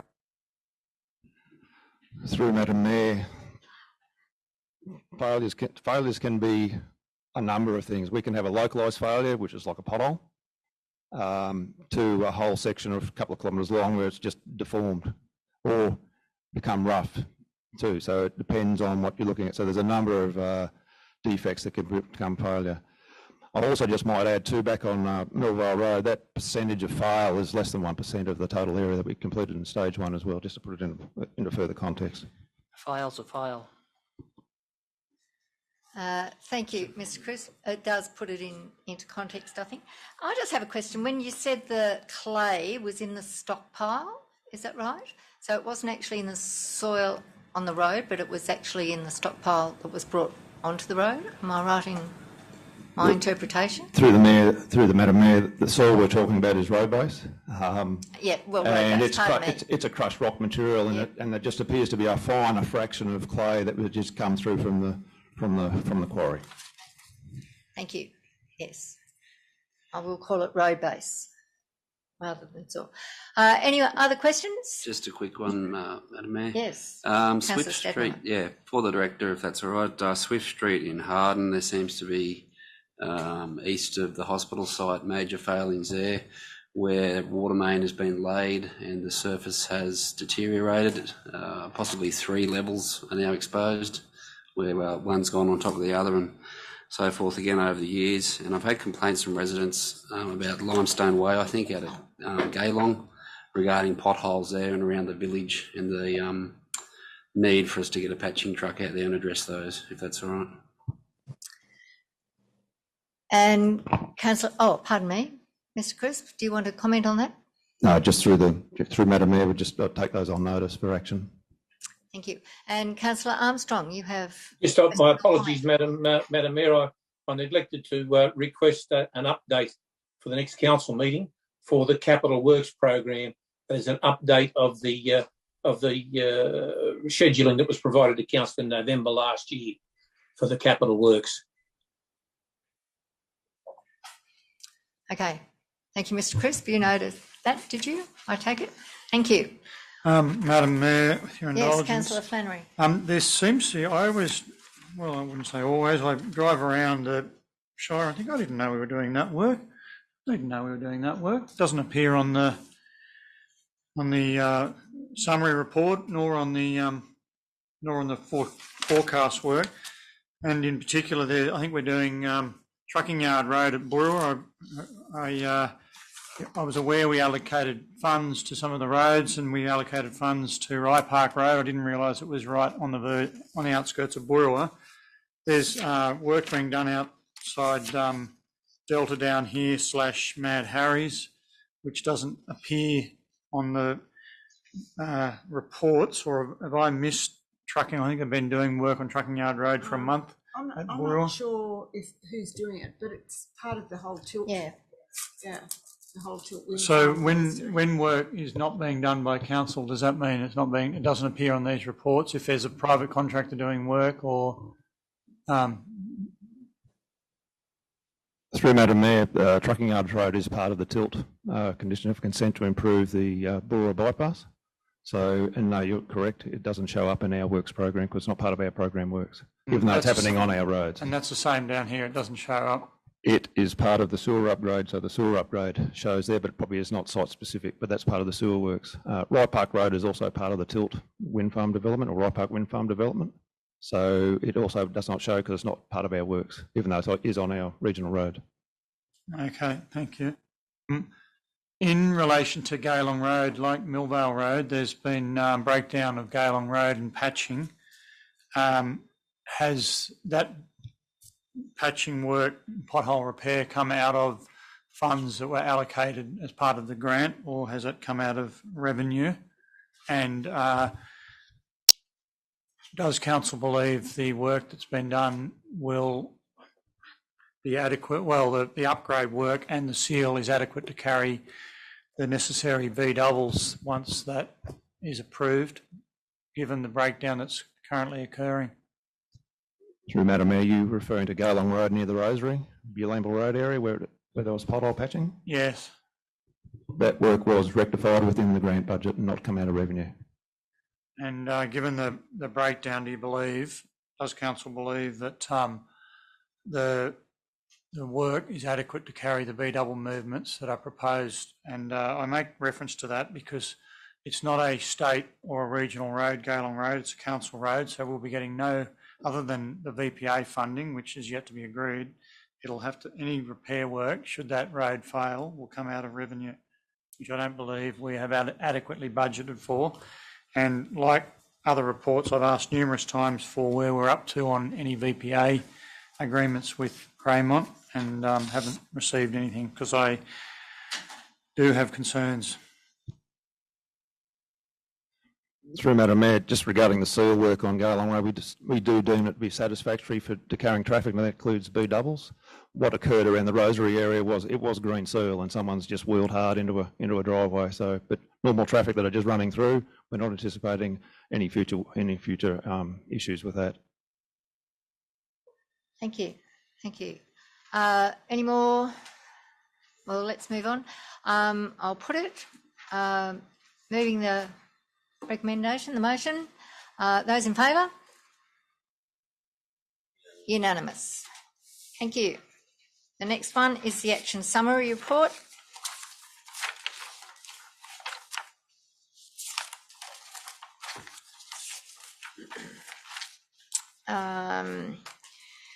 Summary of the actions. Note the status of the action plan.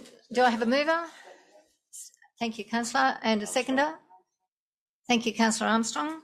Councillor, do you want to ask any questions, comments? Councillor Armstrong, do you wish to make a comment, question? No. Thank you. Any from the floor? Any questions, queries? No. All right, I will put it. Those in favour? Unanimous. Thank you once again. Right, the next one. Questions with notice. We don't have any. Oh, pardon me. Correspondence. Here we are, 12:20. This is where we're up to, isn't it? Media releases. And thank you, Councillor Armstrong. Second. Thank you, Councillor Ingram. Any discussion? Through Madam Mayor, did we decide we're going to change that 9th of December there? Media release, 9th of December for Royal Irish Woolfest. Change of date. Is it the 9th? What did we decide? No, it's the 2nd. Yeah. It is. 2nd of October. It is the 2nd. Yeah. It is the 2nd. The dates were correct. Yep. It's got the 9th of December here. Oh, no. 9th of this is the media release. These are the this is media when the releases. media release came out. This is a record of the media releases. Yes. Okay. Righto. Any other queries, questions? All right, I'll put those in favour. Those against? It's unanimous. Thank you. The next one is a motion. Advocate. Oh, questions with notice. Neil. And 14.1.2217. Motion, advocate for a new police station. I will put it, since it is my motion. Do I have a seconder? Seconder? Thank you. I'm happy to second it. Okay. Yes, if I just speak to this very briefly, talking with the commander, Adrian Matthews, their police station, which the police now is 26 strong in the command area, and they cannot fit all the police there at one time. What was that? Have less police. I'm considering that we might have happier police. There you go. If their accommodation is there. It is an old house which has been expanded. Just an example he gave me, when the police prosecutor comes, they have to, would you believe, they have to put him in the equipment room because they actually have no room. So I think it is way beyond its use by date. In one of the storm events last time, there was actually leaking into where they store their guns, and guns and water aren't the best combination. So I'm happy to support Steph, our member, Tukudamundra Steph Cook, in her advocacy for a new police station. An update. I commend Madam Mayor. Can I just, sorry Brian, can I just ask, it's beyond actually extending and everything, so you want to actually replace it altogether? Yes, and they're looking either to rebuild or at another site. Madam Mayor, sorry, go on. There you go. If we're looking at another site, have we got a site in mind that we could give? No, unfortunately, we can't give it to anyone. They do have some sites in mind. Councillor Ingram, do you want to make a comment on that? So to commend Madam Mayor on her notice of motion. It's much needed. I spoke to the Minister, I spoke to the senior police over the last 6-7 years as Mayor of our former Young and former Hilltops Council in regard to our police station, and had constant conversations with our local member and Steph in regard to it. The wall that was put up 95% of the time was, yes, Brian, we know it's not acceptable, but if you come for a drive with me in the state, there's a lot more that are a lot worse. So there's a queue. Yes.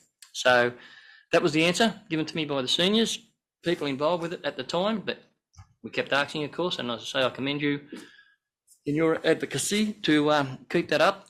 There were some sites talked about and looked about, and no doubt the state had its eye on a couple of spots locally that council might hand over, but we need to have a lot of faith with our state and when we start handing over property for nothing to the state, for a state body. So there's a lot more work to be done in that space as well. But Yes. again, I commend you, Madam Mayor, for your notice of motion. Thank you, Councillor Ingram. And can I say that this is just continuing your advocacy and the advocacy of the last council.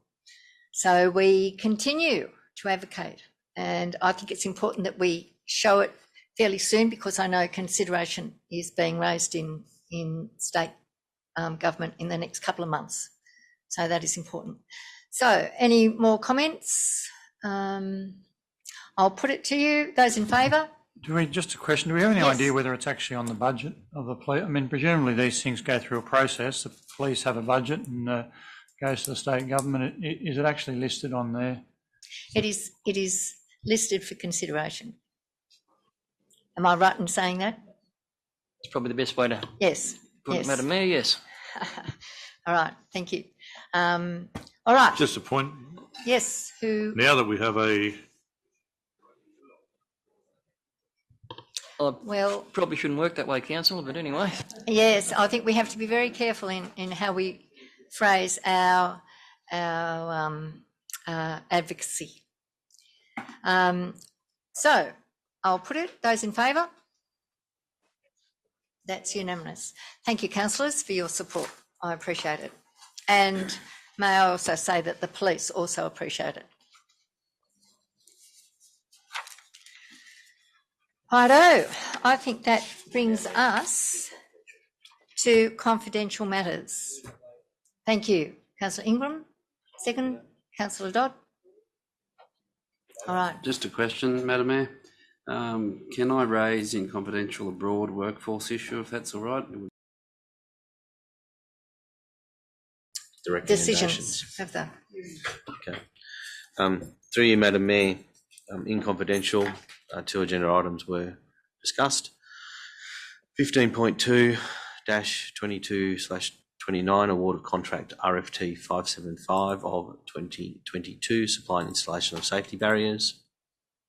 It was resolved that Council receive and note the report on RFT 575 of 2022 supply and installation of safety barriers. B, award contract 575 of 2022 supply and installation of safety barriers to the successful panel members, and delegate authority to the General Manager to execute all necessary documentation associated with the awarding of this contract. And it was also resolved at report 15.3/22/30 award of contract 576 of 2021 provision of line marking services. That Council A, receive and note the report on RFT 576 of 2021 provision of line marking services. B, award the contract number 576 of 2021 provision of line marking services to the successful tenderers. And C, delegate authority to the General Manager to execute all necessary documentation associated with the awarding of the contract. I'll just take this opportunity to advise, for the benefit of the new councillors, the reason I don't stipulate the successful/unsuccessful tenderers is they need to be advised of the outcome.